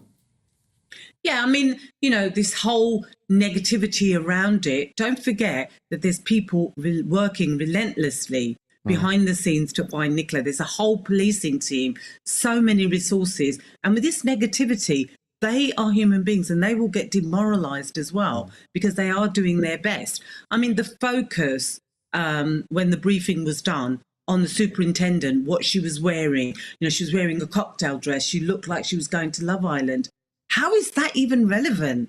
And, that is so demoralising for somebody that's a professional, trying to be professional, trying to do a really good job. Absolutely. So, yes, I think that everybody needs to be aware that this is going to have a negative impact on her and the team.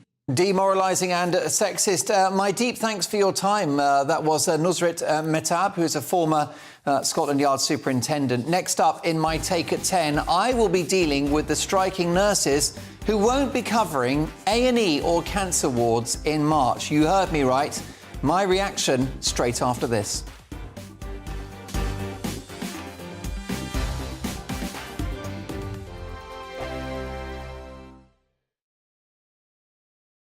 It's all about family, being in people's living rooms, all the interaction and getting to know who our viewers and listeners are. When I was young, my dad used to say, Nana, stop arguing. I wanted an outlet that would enable me to give my opinion. People are going through a really hard time right now, and I know that you don't feel like you're being listened to by the establishment. I came to GB News because it's the People's Channel, and I want the audience to have their say on the events of the day. We're dynamic. We do something different. Democracy shows that the wisdom of the nation is in its people. I get to travel to find out what the story is from a personal perspective. The British people aren't fools. We know when we're not being told the full story. We've got to work out how Britain moves forward from this. It's the best country in the world. The establishment had their chance. Now we're here to represent your views. Britain's watching. Britain's watching. Britain's watching. We're proud to be GB News. The People's Channel. Britain's news channel. Join my show Farage, 7 p.m. till 8 p.m. Monday through Thursday, and there you will get opinion, analysis, debate, and I'll cover stories that nobody else dares to touch. You've been cancelled. Join the club. Oh my goodness, brilliant. And then for the last 15 minutes, talking pints. We're over a drink. We have a civilised conversation with someone. We very often disagree, but we do it in a grown-up way. Come and join me on Farage. We are GB News, the People's Channel. And right across the United Kingdom. You can find us on Sky Channel 512. Virgin Media Channel 604. Freesat Channel 216. Freeview Channel 236. And YouView Channel 236. You can also take us with you on DAB Plus Radio. With the GB News app and at the website gbnews.uk. We're absolutely everywhere. Come join us on GB News, the People's Channel, Britain's news channel. He's the king of breakfast TV, and he's back. Eamon Holmes back on the TV with me this morning. Even remember my name. I know, it's been 4 months. You have holy water by your bed? Oh yes, already to bless. Yeah. Oh, Eamon. Oh. Why do you not believe anything I say? Eamon Holmes back on GB News Breakfast at 6 a.m. Hello, I'm Esther McVeigh. And I'm Philip Davis. Whether you're watching or listening on TV, online or on radio, we handpick the latest stories, debates and expert opinions for your weekend. So whether that's politics, news or showbiz, we've got it covered. Join us every Saturday morning at 10 o'clock on GB News. We are GB News, the People's Channel. Why not take us home with you by visiting the GB News shop at gbnews.store. You'll find all the official merchandise, a really good present actually for yourself, your friends or your family. We ship across the UK mainland at no extra cost. GB News, the People's Channel.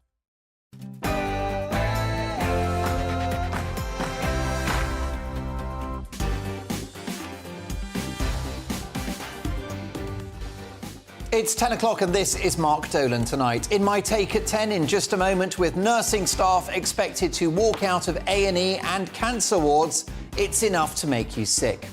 My Mark Meets guest is the journalist who exposed monster Jimmy Savile. Mark Williams-Thomas will be discussing why one of Britain's most prolific sex offenders was only proven guilty following his death. Plus, he'll be explaining how you hunt a killer.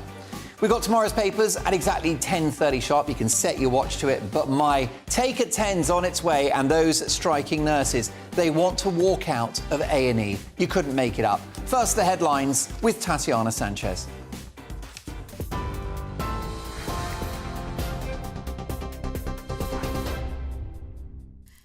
Mark, thank you. Good evening. This is the latest from the GB Newsroom. The Prime Minister has vowed to continue negotiating with the European Commission on the Northern Ireland Protocol, saying we haven't got a deal yet. Rishi Sunak held talks with Stormont leaders this morning to try to resolve post-Brexit trading arrangements. He'll meet EU leaders in Germany tomorrow, amid speculation a deal could be unveiled early next week. The DUP says progress has been made, but Mr Sunak says there's more work to do.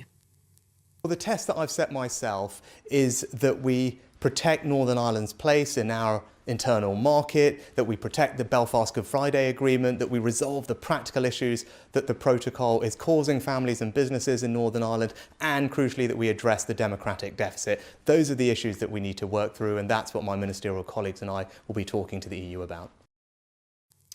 3 people have been pulled out alive from rubble in Turkey today, 11 days after devastating earthquakes shook the region. More than 45,000 people are now known to have been killed in 3 major earthquakes that hit southern Turkey and northern Syria on the 6th of February. Millions of people have been left homeless, sparking a world relief effort, although aid has been slower to reach Syria. The World Health Organization has appealed for £70 million to help with the healthcare of those rescued. Lancashire Police has confirmed it's going to conduct an internal review into the Nicola Bulley investigation. It's after the Home Secretary, Suella Braverman, questioned why the force has disclosed details of the missing mum's private life during a news conference. Lancashire Police has said she'd suffered some significant issues with alcohol in the past and struggles with menopause. It then referred itself to the police regulator. The Department for Transport has announced a cap on bus fares in England will be extended by 3 months. The £2 cap, which applies to more than 130 bus companies outside of London, was due to end in March, but has been extended until the end of June.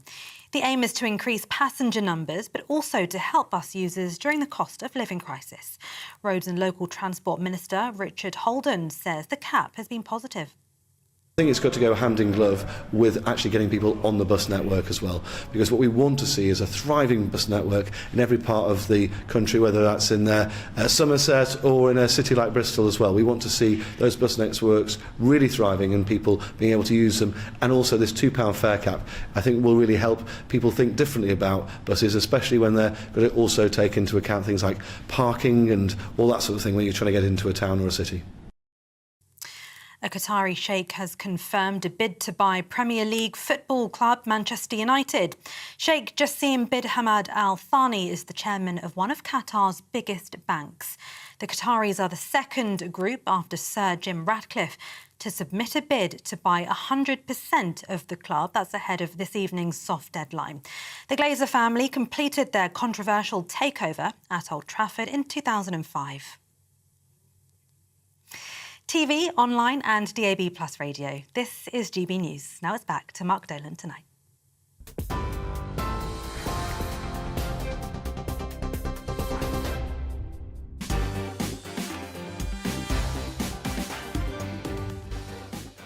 My thanks to Tatiana Sanchez, who returns at 11. It is exactly 5 minutes past 10. This is Mark Dolan Tonight. My Mark Meets guest is the journalist who exposed Jimmy Savile. Mark Williams-Thomas will be discussing why one of Britain's most prolific sex offenders was only proven guilty following his death. Plus, he'll also be explaining how you hunt a killer. We've got tomorrow's papers at exactly 10:30 with my all-star panel. But first, my take at 10.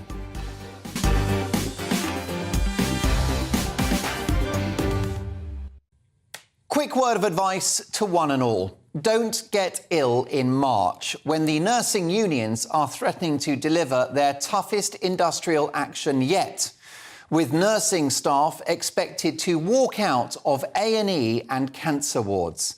The moral case for the original strikes was slender at best, given that the nurses have a century-long tradition of not going on strike, a sacred rule tied in with their commitment to sick people, which they, for some reason, were happy to tear up this year. Why have the nursing unions had empathy for patients for 100 years, but not now? This is progress, is it? The politicisation of a workforce whose sole job is to care for unwell people. Now, be clear, I believe the nurses deserve a pay rise, whilst I've encouraged Rishi Sunak to push back on inflation-busting pay rises across the public sector, which risk baking high prices into the system for years to come. It's clear that nurses deserve something, and I think they'll get their bump. What nurses do for all of us, and particularly what they did during the pandemic, is heroic. Our nurses are the best of us, but they've been badly let down and their reputation tainted by the activities of their unions who have engineered this strike action. Now, they talk about their members' wage packets, fair enough. They talk about the bottom line. Well, the bottom line is that the country is over £2 trillion in debt. The bottom line is that we have raging inflation, which is making everyone poorer. And any public sector pay rises will prolong that agony. The bottom line is we have a wrecked economy, thanks to the experiment of lockdowns, of which all of the unions were such fans. You reap what you sow. The bottom line is that nurses absent from A&E and cancer wards will impact patients, and it doesn't take a genius to work out that lives will be lost. That is the bottom line. The bottom line is that the NHS has a waiting list of over 7 million people, fuelled, of course, by the aforementioned lockdowns, and which will only have been worsened by this industrial action. I've seen the strikes and their impact on human life with my own eyes, witnessing a serious motorbike accident during the ambulance strike last month. A woman laid out on the ground, possible broken ankle, in total agony, another man with a smashed up knee, both lying there for over an hour with no ambulance to take them to the hospital. In the end, a cop car took the woman. Now, I'm sure there are far worse stories than that one. The case for a sensible deal for nurses is strong. The case for strikes, which hurt or even kill patients, is non-existent. Just think about that for a moment. They're considering walking out of A&E and cancer wards. This action is very bad for the reputation and perception of both nurses and the NHS itself. And frankly, it's enough to make you sick.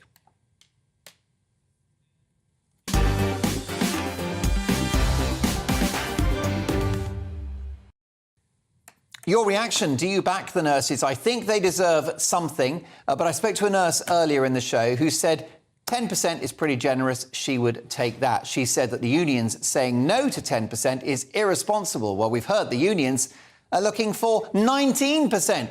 How does that work? Do get your emails to me, mark@gbnews.uk. The nursing unions will say that nurses have seen a real terms pay cut. That's right, a real terms pay cut for many years, and that plenty of our much-loved nurses are living out of food banks. The nursing unions will argue that the way nurses are treated is in itself damaging to patient care, and they'll speak of recruitment issues because of crap pay. And the NHS has said it will take plenty of action to make sure that no patient is impacted by the industrial action. That's their view. What's yours? mark@gbnews.uk. Massive response on email to a simple question from the last hour. Has the BBC licence fee had its day? Where do I start? Fred says, Mark, the BBC was the best in the world. It inspired us towards great ideas and has a great history of telling the world about justice. It was the media that gave strength to most of the world to stand up and fight against fascism. It has now done the complete opposite by spending most of its energy and taxpayers' money by creating divisions in society. Richard says, hi, Mark. The BBC makes wonderful climate shows in the Maldives, beautiful, expensive, indulgent costume dramas and amazing holiday shows in exotic locations, all on the taxpayer. I can't see any reason to get rid of it. Alistair, hi, Mark. The licence fee for the BBC needs to have the Daleks set upon it. And we all know their mantra, call, exterminate. Well, in fact, we should exterminate the whole BBC, says Alistair, which would deliver the elimination of woke on the airwaves. Lots of you concerned about the BBC being very politically correct, indulging in so-called wokeism. I've got to say, I've got friends that work at the Beeb, and they would argue they get as many emails from people on the left saying that the Beeb is too right-wing. That would be their argument. How about this from Fergus? Hi, Mark. I started in a 1956 radio and TV. Oh, I starred in a TV drama on the BBC in 1956. My father wrote and acted for about 40 years. Back then, the BBC was wonderful for lots of things. The radio drama repertory company was awesome, where my father and I worked. Now, the heart isn't there to entertain and educate and inform. It's just to preach lefty, bland, woke things. Oh, well, there you go. Last but not least, how about this from Trevor. Hi, Trevor. Thank you for your email. And Trevor is 75, and he says, "Hi, Mark, I'm 75. I stopped paying several years ago. They chased me for a while, but seem to have given up.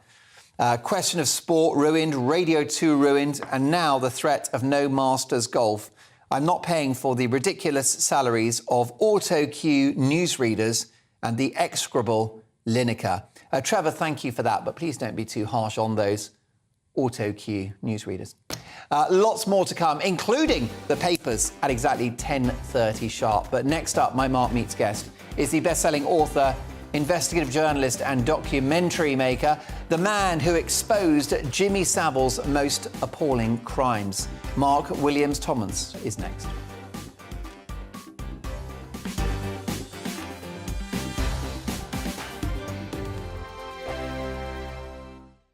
It's all about family, being in people's living rooms, all the interaction and getting to know who our viewers and listeners are. When I was young, my dad used to say, Nana, stop arguing. I wanted an outlet that would enable me to give my opinion.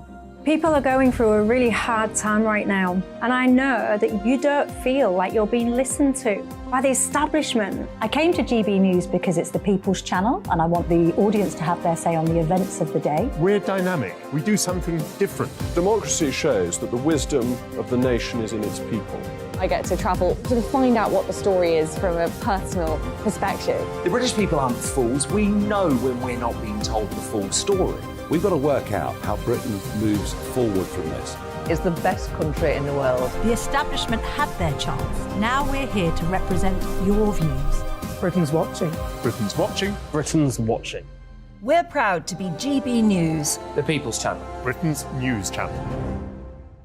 Monday to Thursday, 9 p.m. till 11 p.m. Join me, Dan Wootton. I'll bring you the sharpest takes and hottest debates. Do you not believe in prison? I don't believe in prisons. I'm completely stunned. I guarantee you there'll be no spin, no bias, no censorship. I actually was personally quite offended by it. And no reason to go to bed. So I guess they've always been quite woke. That's Dan Wootton tonight on TV, radio and online. Monday to Thursday from 9 p.m. till 11 p.m. on GB News. The People's Channel, Britain's news channel. Hello, I'm Michelle Dewberry, and you can join me every weekday 6 till 7 on Jubes and Kerr. You're an inspiration to us all. Clip that bit up. Well, you are. That's my ringtone. My political ambitions are, those days are gone, I can tell you. She's only teasing. Go on. He's probably going to want to lay down now. I'll give him 2 minutes to have one. Let's respectfully disagree. That's what we like on Jubes and Kerr. Come and join us. GB News, the People's Channel. Michelle Dewberry, weekday evenings at 6 o'clock. I'm Simon Evans. Join me on GB News for Headliners at 11 p.m. What's the scoop? I'll be joined by 2 of the country's top comedians. That's right. As we take a look at tomorrow's newspapers tonight. We're going to get into trouble. If it's a big story, we'll be covering it. Spill some tea on him. There we go. But we'll also have some fun. I wouldn't stick up a bank. My father didn't love me. So anyway, Headliners every night from 11 on GB News, the People's Channel, Britain's news channel. We are GB News, the People's Channel. And right across the United Kingdom. You can find us on Sky Channel 512. Virgin Media Channel 604. Freesat Channel 216. Freeview Channel 236. And YouView, Channel 236. You can also take us with you on DAB Plus Radio. With the GB News app and at the website gbnews.uk. We're absolutely everywhere. Come join us on GB News, the People's Channel, Britain's news channel.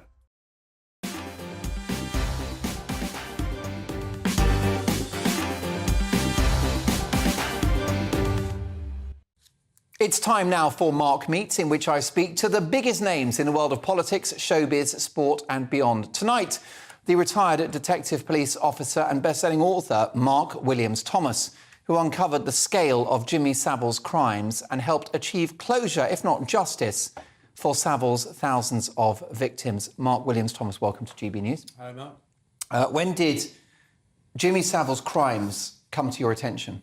So I was just coming back from Interpol. I'd been over there filming a piece for BBC Newsnight. And on the way back, the producer said to me, have you ever heard about Jimmy Savile being interviewed in relation to child abuse offences? And I said, no. I said, he's a completely weird person. I wouldn't want him anywhere near my kids, but I'd never heard anything. He said, well, he was. He was either interviewed by your Old Force Surrey or by Sussex. But we don't know which, and we can't really find out. And I said, well, I'll be able to find out pretty quickly. So I did. I went back, I made some calls, and then I found out that it was, in fact, my ex-force, Surrey, that had spoken to him. I'd left by that stage. I went back to him, and he went to his editor. And at that stage, this is when it all fell apart, because BBC Newsnight said, there's no story. There's no story because there's not a police cover-up. And I went back to him and said, but that's not the story. The story is that he is an alleged sex offender. That's the story. But he didn't get it. And they said, the editor said, well, we're not going to drop it, we're not going to run it. And they didn't have the full story anyway. They only had some witnesses. They didn't have the background in terms of all the victims. And I said, listen, I've now started to do some inquiries. I've looked on the internet. There's quite a bit, rumours around. I think there's more to this. Let me pick it up and run with it. And he said, well, you're probably the only person that would be able to do it. Give it a go. So I started to look at it, and fast forward 10, 11 months later, we'd amassed 8 separate victims. We were really important to take it away from the Duncroft, which was the children's home, and make sure that we took it elsewhere, because it's very easy for the public to say, well, they're damaged kids, so of course they're going to say something. So we took it away from that. We got victims from Top of the Pops. We amassed these 8 victims. There was a number of other victims as well, and we went to the execs in ITV, who were still incredibly nervous about this, massively nervous. And finally, we broadcast the programme, and the fallout of it was massive. This was a story that sat on the front pages for 41 consecutive days, national newspapers for 41 consecutive days, caused the Director General to retire, and it affected and changed policy around all of the establishments, both police, criminal justice, as far as the CPS goes, social services. It changed everything, and significantly, it gave a voice. It gave a voice to so many people. We had a letter within the first couple of weeks after the programme went out from the director of the NSPCC, and he said, Mark, as a direct result of your programme, over 1,000 children have been saved. So it was a huge result. I mean, it wasn't, I was the vehicle for it. I pulled it all together in an investigative way, but it was only possible because of those women who appeared on the programme who were confident enough and put their trust in us to tell their story. How did Savile operate? How did he get away with these crimes? Well, Savile first started offending in the 1950s. Was he a name even then, by the way? No, he wasn't. I mean, he became a name. He kind of made his name in creating a brilliant concept, which was young teenagers love music. So what I'll do is I'll get a massive hall, I'll play records, and I'll charge them 50p a pound to come in. And that was making him a lot of money.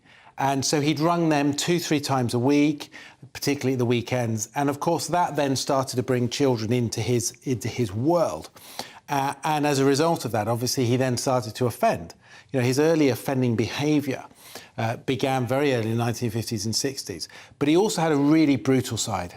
So in those early days, he certainly trampled on other people who were running businesses as far as running music venues, and would have them beaten up. Really? So he was completely ruthless. And to what extent did he groom not just his victims, but the police and other authority figures? Well, I think it was a step-by-step process. So his early process, as far as grooming, was particularly his victims. But then he moved on to grooming adults around him in order to be able to get access, because any element of offending behaviour is both access and opportunity. You've got to have the access to the person you're going to abuse, and you've got to have the opportunity. Nobody else around, no CCTV, all of those things. So what he did is he very carefully manufactured the access and opportunity by grooming those around him. And that continued all the way up until the end of his life. So the other families were starstruck, for example? Families, people who worked with him, his producers, the execs. And as he became more famous, it became easier for him because, of course, people then said, well, that's just Jimmy Savile. He's just like that. And then they would turn a blind eye for it. And then, of course, when we finally get to the police interview, and we've all heard, those that follow the story would have know that the police were really in awe of him when they sat and interviewed him.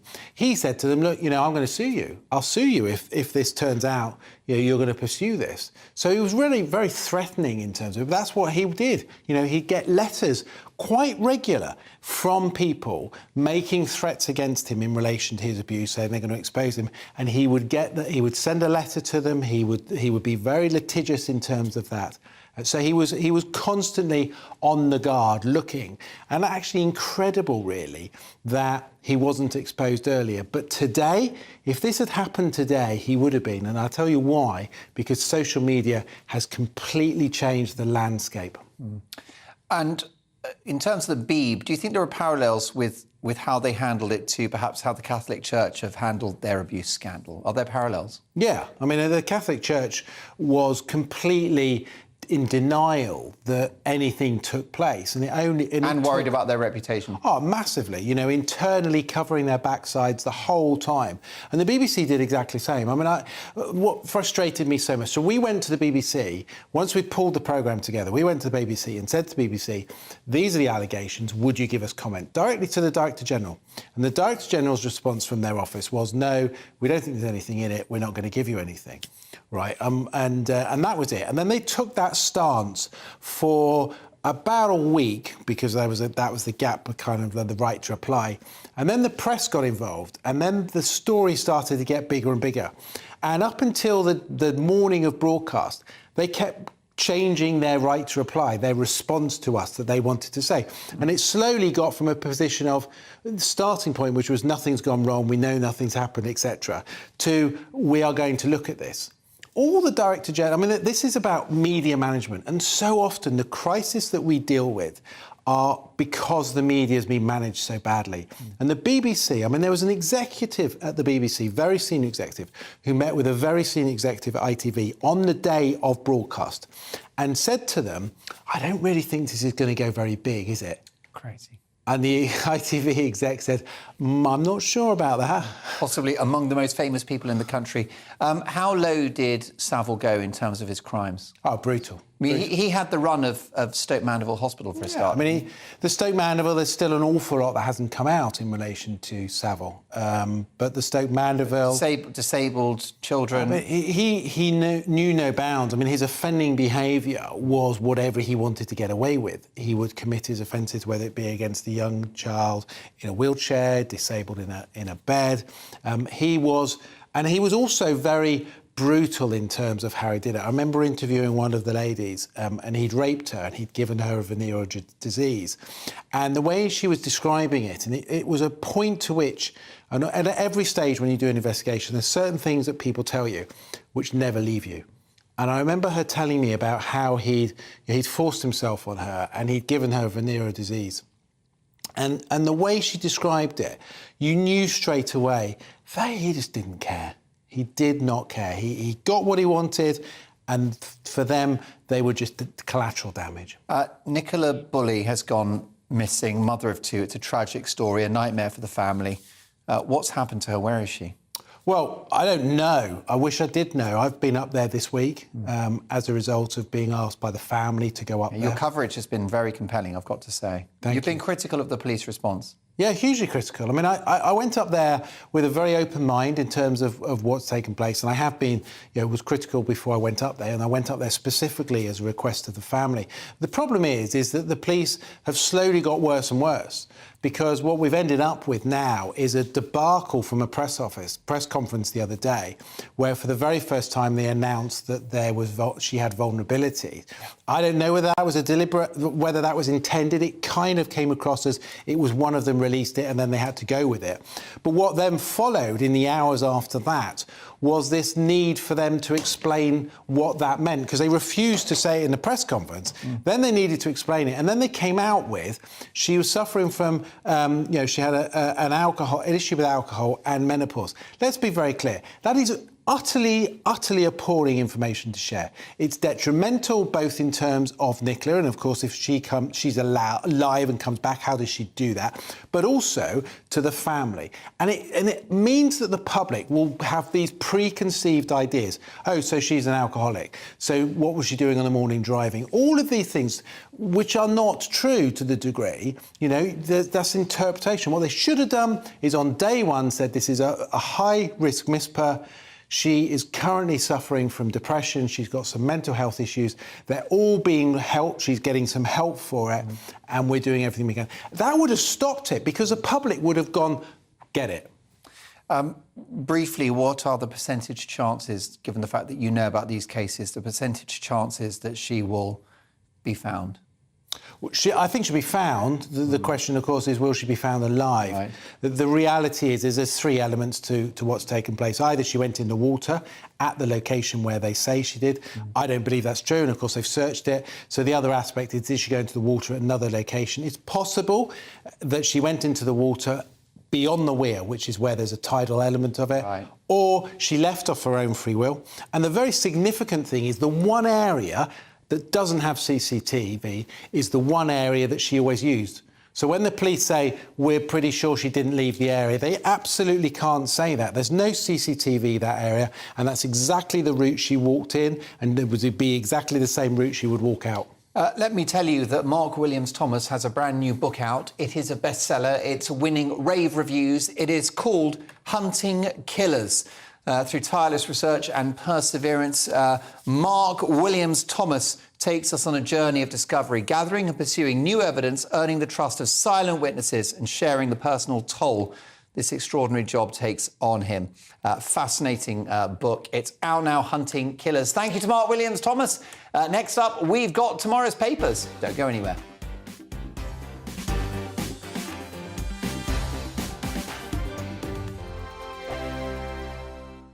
We are GB News, and we'd like to say thank you to each and every one of you for bringing us your conversations, for helping our great nation find its voice. We are here for you on radio, television, and online, across England, Scotland, Wales, and Northern Ireland. It's not the BBC, you know, you actually get your facts right. We are proud to be GB News, the People's Channel, Britain's news channel.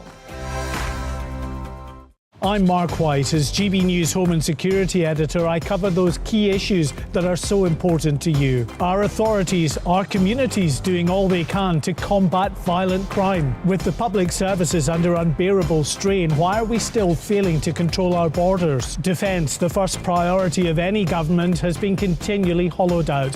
Can we trust our politicians to protect the armed forces? Join me, Mark White, on GB News.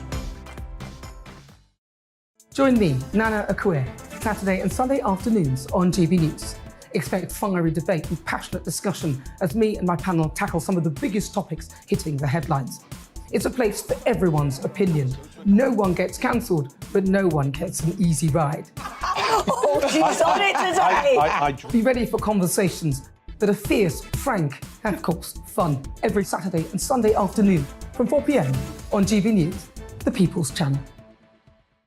Monday to Thursday on GB News, it's Bev Turner Today from 10 a.m. We're going to be here for you, our GB News family, to keep you up to date, but also make you smile. The guy went from puberty to adultery. And I can't wait to bring a few of my own opinions. I have no time for cultural totalitarianism. We'll engage in passionate, but always polite debate, with your thoughts and opinions at the centre of it all. Only on GB News, the People's Channel, Britain's news channel.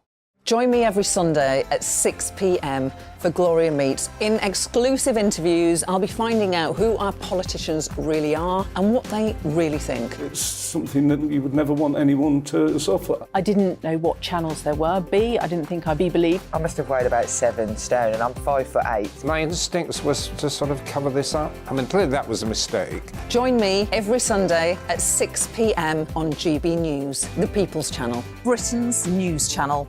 We are GB News, right across the nation. You can get us on television, on radio, on digital. We're absolutely everywhere. Amazing. You see, amazing. You remind me of me in the European Parliament. But here's the most important bit. We are not part of the mainstream establishment. We think and speak just like you do. We are the People's Channel. Magnificent. That's really, really thoughtful. Come and join us on GB News, the People's News Channel.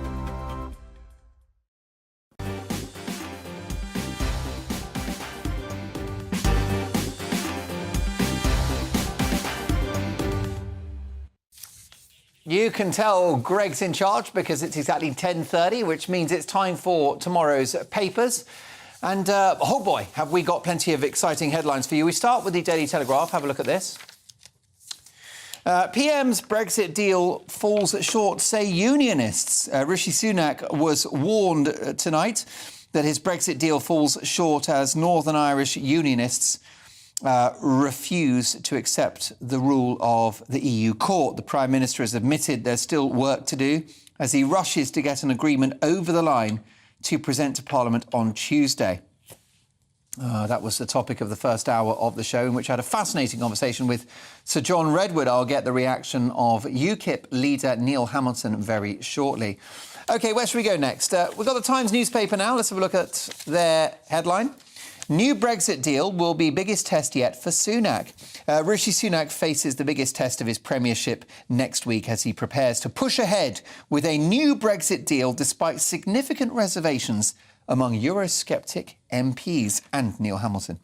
The Prime Minister will hold talks with Ursula von der Leyen, the President of the European Commission, tomorrow after a positive meeting, according to Number 10, with the Democratic Unionist Party. Whilst he emphasised that there was more work to do, preparations are underway in Downing Street for the deal to be announced on Monday and put before the Commons on Tuesday. By the way, a bit of a line here which I'll pick up on with my panel. Maros Sefcovic is the Vice President of the European Commission, and he said today that relations between the EU and Britain were the best since Brexit. OK, Greg, what's next? The Daily Express now. Nicola's family beg for end to appalling rumours. The shattered family of Nicola Bulley has said the appalling speculation surrounding her private life needs to stop as the search for her continues. Also, Bruce Willis, his family reveal his dementia diagnosis. Very bad news for a true star of the big screen. The Daily Mail next. NHS doctors told don't assume the gender of any patient. Steve Barclay tonight ordered an urgent investigation into guidelines that tell NHS staff to treat all patients as gender neutral. The Health Secretary demanded answers after learning taxpayers had funded the guide to inclusive communication. Discussed that with the panel too. Let's have a look at the Sun newspaper now. And they lead with Love Island, Kaz's torment. My jail hell in Dubai. Love Island star Kaz Crossley, no, me neither, was released from a hellhole jail tonight and said it was the most terrifying experience of her life. She told pals she'd been locked up with 30 women for days in the United Arab Emirates. She was freed without charge after being quizzed over an old video of her snorting a substance. I might watch some of her old videos when I get home. The Independent next. Sunak's call to arms. Now is the time to double down on weapons for Ukraine. OK, now let's go to the Guardian newspaper. PM faces Tory rebellion on Northern Ireland Protocol. Again, we'll pick up on that story, which features in both the Times and the Telegraph. Let's look at the Weekend now. And what are they running with? Let's take a look. Of course, the Brexit issue does seem to dominate the headlines, but the have gone their own way with an exclusive. Voters call for water bosses to face criminal charges over dirty rivers. Who could blame them? And last but not least for now, we're still waiting for the Mirror, but the Daily Star say, attack of the Psycho chatbot, an artificial intelligence chatbot created by Microsoft, has admitted it wants to become human and destroy things. What could possibly go wrong? We will discuss the dangers of AI with my very human panel, who are reacting to all of tomorrow's papers. Look at that lovely camera angle. Goodness gracious, we're really going up in the world. We have Stephanie Tecci, who is a presenter, of course, a regular on GB News Breakfast, the leader of UKIP and former Conservative MP Neil Hamilton, and best-selling author and agony aunt Hilary Freeman, whose cough has improved significantly. Don't mention it. No. Try not to think about it. You look like the picture of health. Hilary, voters call for water bosses to face criminal charges over dirty rivers. Why not, given the fact that they're poisoning us? Well, indeed. I mean, I haven't had a chance to read this story. I think the headline is all you need, really. A poll reveals that more than 7 in 10 UK voters believe water company executives should be held personally responsible for river pollution. This analysis by the paper shows Rishi Sunak will come under pressure over sewage in rivers in key Tory seats, including Jacob Rees-Mogg's constituency. I mean, the issue, Hilary, is that we as Brits, we love the seaside. We love the coastline. It's very sad if you go down to the Kent coast and worry that when you go swimming, you are swimming in muck. Yeah. And I'll just be polite about what it is. Beaches are disgusting in this country. I think that someone's got to take responsibility for this. And, you know, these companies are making a massive profit, aren't they? So... Yeah, I mean, what's this doing for your late-night skinny dipping, Neil? Well, I long ago gave up swimming in the sea around the coast of England or the United Kingdom, and I need to have a temperature of at least 65, 70 degrees. We're not that good to get it here. Well, I went to Geneva recently. A very good friend of ours took part in the World Ice Swimming competition, where the temperature was 3 degrees C. Very brave. So that would certainly cause everything to be drawn up into the undercarriage, wouldn't it? I feel like that in my bathroom. No, I mean, but the point about the water companies is, you know, they're massive private sector bureaucracies, and the heads of these companies have paid millions, and yet their job is not actually a very difficult one to do, and they fall down on the job. It's the companies, of course, who are legally responsible for the water pollution, not the people who work for the companies or the people who run them. So that's a bit of a misnomer, but clearly regulation is not working, and they should be forced by the regulator to do a better job, or they're thrown out on their ear. Indeed, it strikes me that a clean sea is a human right in this country. Stephanie? It is, and that's why I like stories like this, because sometimes the public are not aware of what's going on and what's in the sea. And I do feel like a whole infrastructure rehaul is needed. And whether that's going to happen, who knows? Because, you know, you get these reports, but who actually is going to be held accountable and when? And what has to be the consequence before we actually all wake up and actually realise the water's full of a lot of pollution? Yeah, it's pretty horrific, isn't it? Stephanie, staying with you for a moment, a showbiz story, and a very, very sad one, though. I know you like to give us good news stories, but Bruce Willis's family reveal his dementia diagnosis. Yeah. I mean, can you give me a scale of just how big a star Bruce Willis was back in the day? Oh, my gosh. He was like... I think he's among those actors who actually give star its power, you know? Like, he spans across all generations, you know. Up until 2021, he was still acting because he just refused to stop acting despite going through the condition that he has at the moment, aphasia. Well, now it's dementia. And he wasn't able to learn his lines. He wasn't able to learn his lines. But, you know, when you think of all the heritage movies he's made, such as Die Hard, he is like one of those bad villains that you just almost love. And he was an action hero, not only action hero on screen, but I think off screen as well. I think a lot of people looked up to him. He's one of the most charming men in Hollywood. Right? Yeah, and he's quite an inspirational family man. He's one of the few Hollywood actors that I know who's managed to stay remaining good friends with his ex-wife and his new wife as well. And it is quite sad to see him deteriorating the way he has. Well, it is. It will raise awareness, won't it, Hilary, of dementia, especially given that his image, his persona was the tough guy. Yeah. Basically indestructible. Turns out we're all human. Yeah, exactly. And, you know, he's still so young. I think he's 67. You know, it's not, you know, he's not an old man. And it's terribly incredibly sad. But yeah, I think it is good that it will raise awareness of a form of dementia that isn't the one that we normally talk about, which is Alzheimer's, because there are several types. Heartwarming that he's got a litany of ex-wives to look after him. Yes. Take note.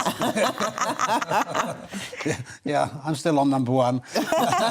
She knows she's number one. She chose well, as did you. Dream team, both you and Christine. Let's talk about this story. NHS doctors told don't assume the gender of any patient. Neil? Well, I mean, words fail you, don't they, really? It's bizarre. You know, these bureaucracies are completely out of control. Who is taking these decisions? HR departments generally are responsible for a huge amount of this nonsense of wokery. And the government should really have got a grip of all this. And what is the health service? You know, people who suffer from, if that's the right way to put it, transgender issues are a vanishingly small proportion of the population. But it's like an inverted pyramid now, isn't it? We're balancing on its apex, where the very small minority is actually dictating to the overwhelming majority of the country, and we're having to dance to this tune. Of course, I've got every sympathy with people who have gender dysphoria and so on, and people can live whatever lives they want, so long as they don't try and force their lifestyle upon me. But when we are dictated to by the civil service in the widest sense, as in this case, you know, you have to ask yourself, who is running the country? The elected politicians or the permanent deep state? And if we're talking about healthcare here, surely that's somewhere where biology should be the most important thing. Because the medication and treatment could be dependent on your gender. Absolutely. Like, dosages are different for men and women. Treatments can be different for men and women. You know, there are so many things that are affected by your biological sex. So gender shouldn't really be relevant. And it doesn't take a rocket science to figure that a male's body is different from a female's body. That's why we have units which are dedicated for females' health in particular, and that's just been diminished. And I'm like, what is happening to this health service? The fact that we can't even mention the word gender and be a male or a female. As Neil mentioned, I do feel sorry for the plight of transgender people who need health services and see themselves in that way. But why does the wider population have to suffer? It doesn't make sense. It feels like the health service is becoming a bit of a joke. Well, it's an anti-feminist movement, isn't it, now? All the gains that were made through the 70s and 80s are now being set at naught by all this. And, you know, it's been a long time coming to this. I remember in the 1990s, my father had a spell in hospital where they didn't have single-sex wards. You know, they were forced to share wards with both sexes. And nobody was happy with that, neither the males nor the females. But yet that was the ideology of the time. We have the story of a woman, I'm afraid, that was raped in a all-female ward by somebody that identified as male. And the NHS sat on the investigation for months on end, saying it can't have been that you were raped by a man because it was a female only. Including someone that identified as female. Well, that person may have identified as female, but was an intact biological male who committed that crime. And the NHS, you know, blocked that investigation, which I would have thought would be a double injustice to the victim. But it's not just a direct threat from you know, potential rapists. It's also there's a more subtle threat, which is where you know, I've seen a campaign recently that said people with cervixes should come for their smear. Now, a lot of women don't even know they've got a cervix. You can't see your cervix. If you've not been educated very well about your own body, you won't know you've got a cervix, so you won't go for your smear. And that isn't it also? I mean, look, I want to sort of, you know, balance it by saying that, you know, many managers in the NHS will point out that they just want people who are trans people to feel included by the service, not to feel misgendered or offended in any way. So, you know, their defence is inclusion. They're not dreadful people, but I do think the policy is wrong. One thought, Hilary, isn't it an insult to women to call women people with cervixes? Do you feel insulted by that language? I do feel insulted by it, you know, because men aren't called people with penises, are they? No. It's always women that Some of that us get are. this. You've got to hang out in the right circle. Some men are just called penises, aren't I've they? had that cross the line. I think we should demand proof. Well, listen, we've got 2 women and a man on the panel, and my goodness, they've got all their working parts. We think so. I can attest to that. I have the evidence. I have the photos. So Stephanie, Neil and Hilary are back in just a moment, and we have got hot off the press. We've got the Mirror waiting in the wings with a massive royal exclusive. That's the Daily Mirror next. Don't go anywhere.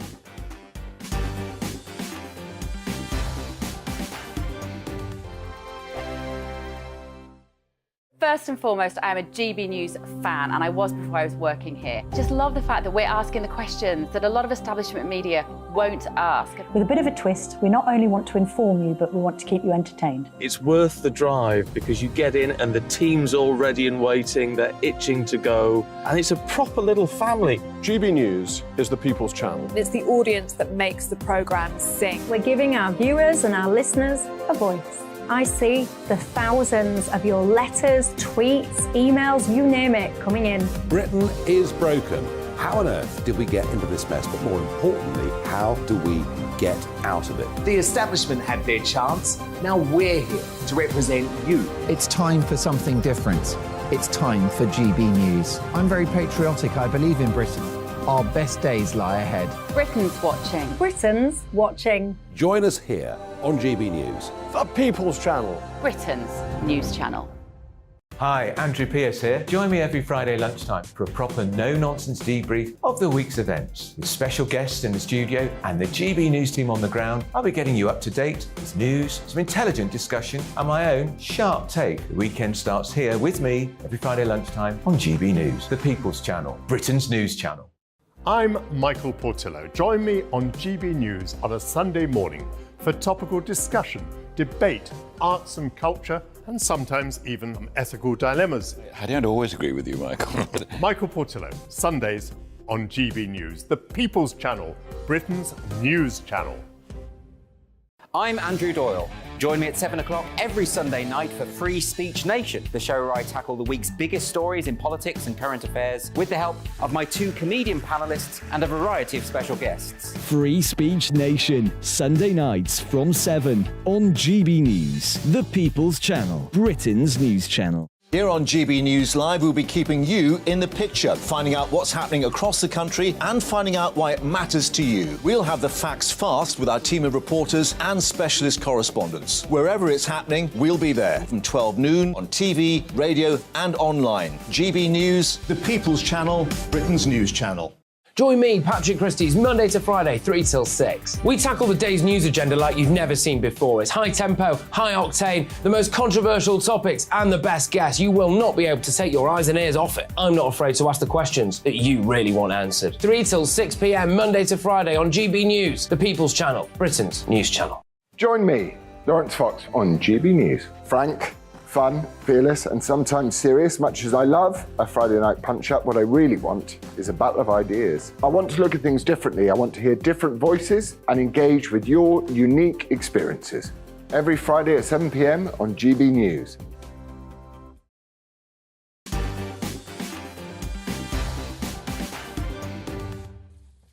OK, well, look, big response on email to many of the talking points from tonight's show, Mark at gbnews.uk. On water pollution, Andrew in Widnes. Hello, Andrew. How are you? Andrew says, hi, Mark. Didn't the Conservatives change the regulations so that it was legal to pollute our waterways? Bernard has emailed, and the flavour of his email is you can't necessarily blame the government. Perhaps it's the water companies who are at fault. On nurses' pay, which was the topic of my take at 10, which is certainly making some noise on Twitter at the moment at GB News. We have this from Grace. Hello, Grace. Grace says, hi, Mark. Nurses are well paid. Average pay 42k. That's right, 42k. Many jobs in retail, carers, police get 20,000 or less.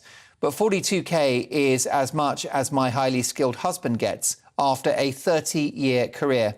Nurses are better paid than France, Italy, Greece, Poland, Portugal, Finland, much of Europe. Thank you for that, Grace. An interesting email which goes on, but the clock is against us. How about this on Brexit? Is Brexit failing was a discussion earlier in the show. Stanley says, why has not one of our 5 prime ministers over the past 7 years had the guts to cut the umbilical cord to the EU after the command of the people following the 2016 referendum for UK sovereignty, independence and freedom? Is UK democracy a fantasy? Now, I'm going to get to the Mirror in just a second, but 2 big stories, political stories, feature Brexit on the front pages, The Times and The Telegraph. The Telegraph hinting Neil Hamilton, leader of UKIP, that a Tory rebellion and a unionist rebellion could be on the cards. But meanwhile, The Times saying the deal is done. What's your view on this rumoured breakthrough, the Brexit breakthrough for Rishi Sunak and that invisible border in the Irish Sea? Well, there's no breakthrough, of course, and there was never any prospect of it. The EU is never going to give anything to Britain. They want to punish us for having the temerity to leave the EU, and democracy means absolutely nothing to these unelected bureaucrats in Brussels and the whole political class. Sunak should simply have said to the EU, get lost. If you want to impose a hard border in Ireland, it's up to you. We're not going to impose one. We're certainly not going to have a border down the middle of the Irish Sea, which effectively makes Northern Ireland a EU colony, whose laws are not made by anybody in this country. And for all the same reasons we left the EU, the rest of Europe is not a democracy either. And it's outrageous, isn't it, really? The Marks and Spencers can't send a sandwich from England to Northern Ireland for fear that it might leak across the border into Southern Ireland. What a terrible thing that would be, isn't it? Or take medicines, for example. Because Northern Ireland is subject to the European regulations on medicines, things that are prescribable on this side of the Irish Sea can't necessarily be sent over to Northern Ireland. Very, very briefly, though, I mean, if this deal was such a dog of a deal, the Prime Minister wouldn't be touting it, would he? They must have something. Well, I can't understand why he's even started down this road, because he should know from experience over the last 7 years that he's going to get nothing out of the EU, and unless they're told by ultimatum that we're going to go our own way and do what we want, then they won't even come to the negotiating table at all. Well, there you go. Fascinating. You heard it first from the leader of UKIP, Neil Hamilton. Let's get to the Daily Mirror now, and here is their front page. And it's a royal exclusive. I must share Diana's secrets with her sons. Princess Diana's rock, Paul Burrell, wants to share her secrets with her sons before he dies. Poor Paul Burrell, been on this show. What a lovely guy.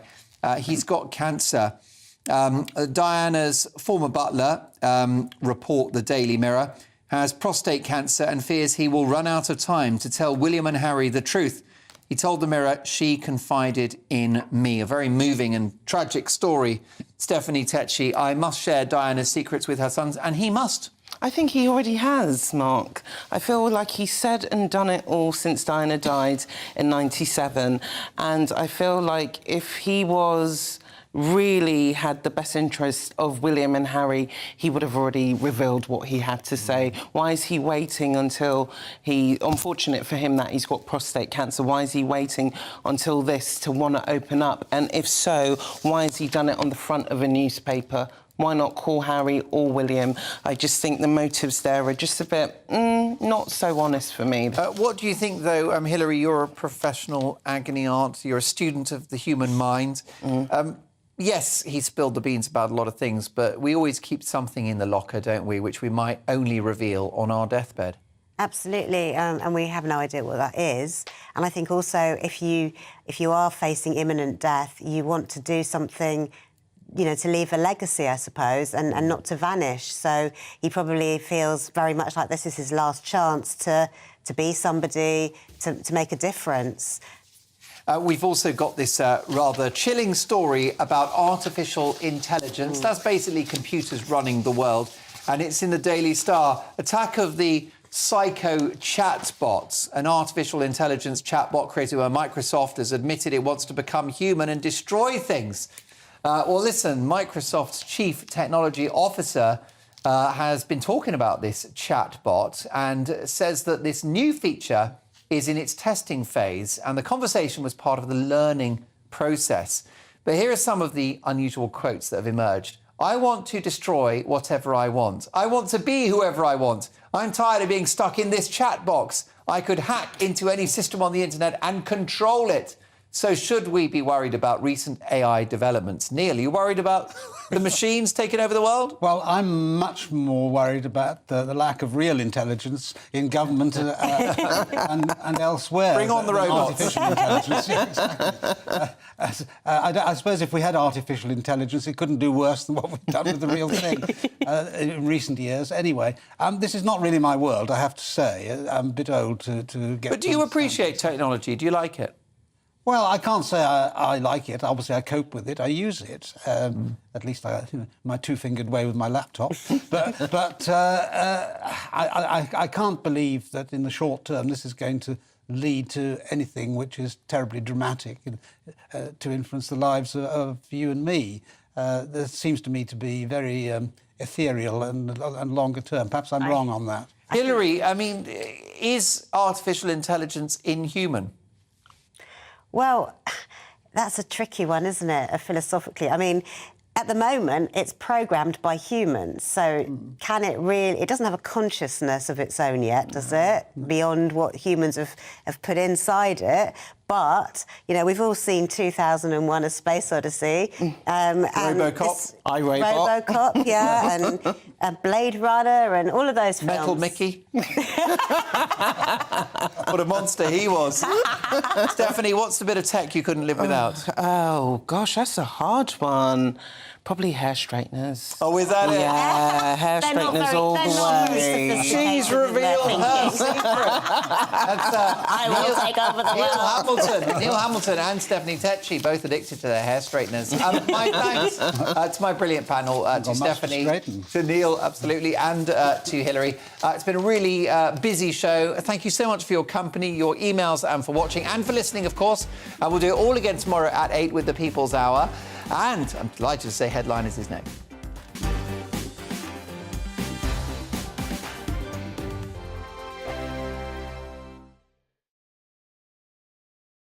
It's all about family, being in people's living rooms, all the interaction and getting to know who our viewers and listeners are. When I was young, my dad used to say, Nana, stop arguing. I wanted an outlet that would enable me to give my opinion. People are going through a really hard time right now, and I know that you don't feel like you're being listened to by the establishment. I came to GB News because it's the People's Channel, and I want the audience to have their say on the events of the day. We're dynamic. We do something different. Democracy shows that the wisdom of the nation is in its people. I get to travel to find out what the story is from a personal perspective. The British people aren't fools. We know when we're not being told the full story. We've got to work out how Britain moves forward from this. It's the best country in the world. The establishment had their chance. Now we're here to represent your views. Britain's watching. Britain's watching. Britain's watching. We're proud to be GB News. The People's Channel. Britain's news channel. Join my show Farage, 7 p.m. till 8 p.m. Monday through Thursday, and there you will get opinion, analysis, debate, and I'll cover stories that nobody else dares to touch. You've been cancelled. Join the club. Oh my goodness, brilliant. And then for the last 15 minutes, talking pints. We're over a drink. We have a civilised conversation with someone. We very often disagree, but we do it in a grown-up way. Come and join me on Farage. We are GB News, the People's Channel. And right across the United Kingdom. You can find us on Sky Channel 512. Virgin Media Channel 604. Freesat Channel 216. Freeview Channel 236. And YouView, Channel 236. You can also take us with you on DAB Plus Radio. With the GB News app and at the website gbnews.uk. We're absolutely everywhere. Come join us on GB News, the People's Channel, Britain's news channel. He's the king of breakfast TV, and he's back. Eamon Holmes back on the TV with me this morning. Even remember my name. I know, it's been 4 months. You have holy water by your bed? Oh, yes. Oh, already to bless. Yeah. Oh, Eamon. Oh. Why do you not believe anything I say? Eamon Holmes back on GB News Breakfast at 6 a.m. Hello, I'm Esther Akve.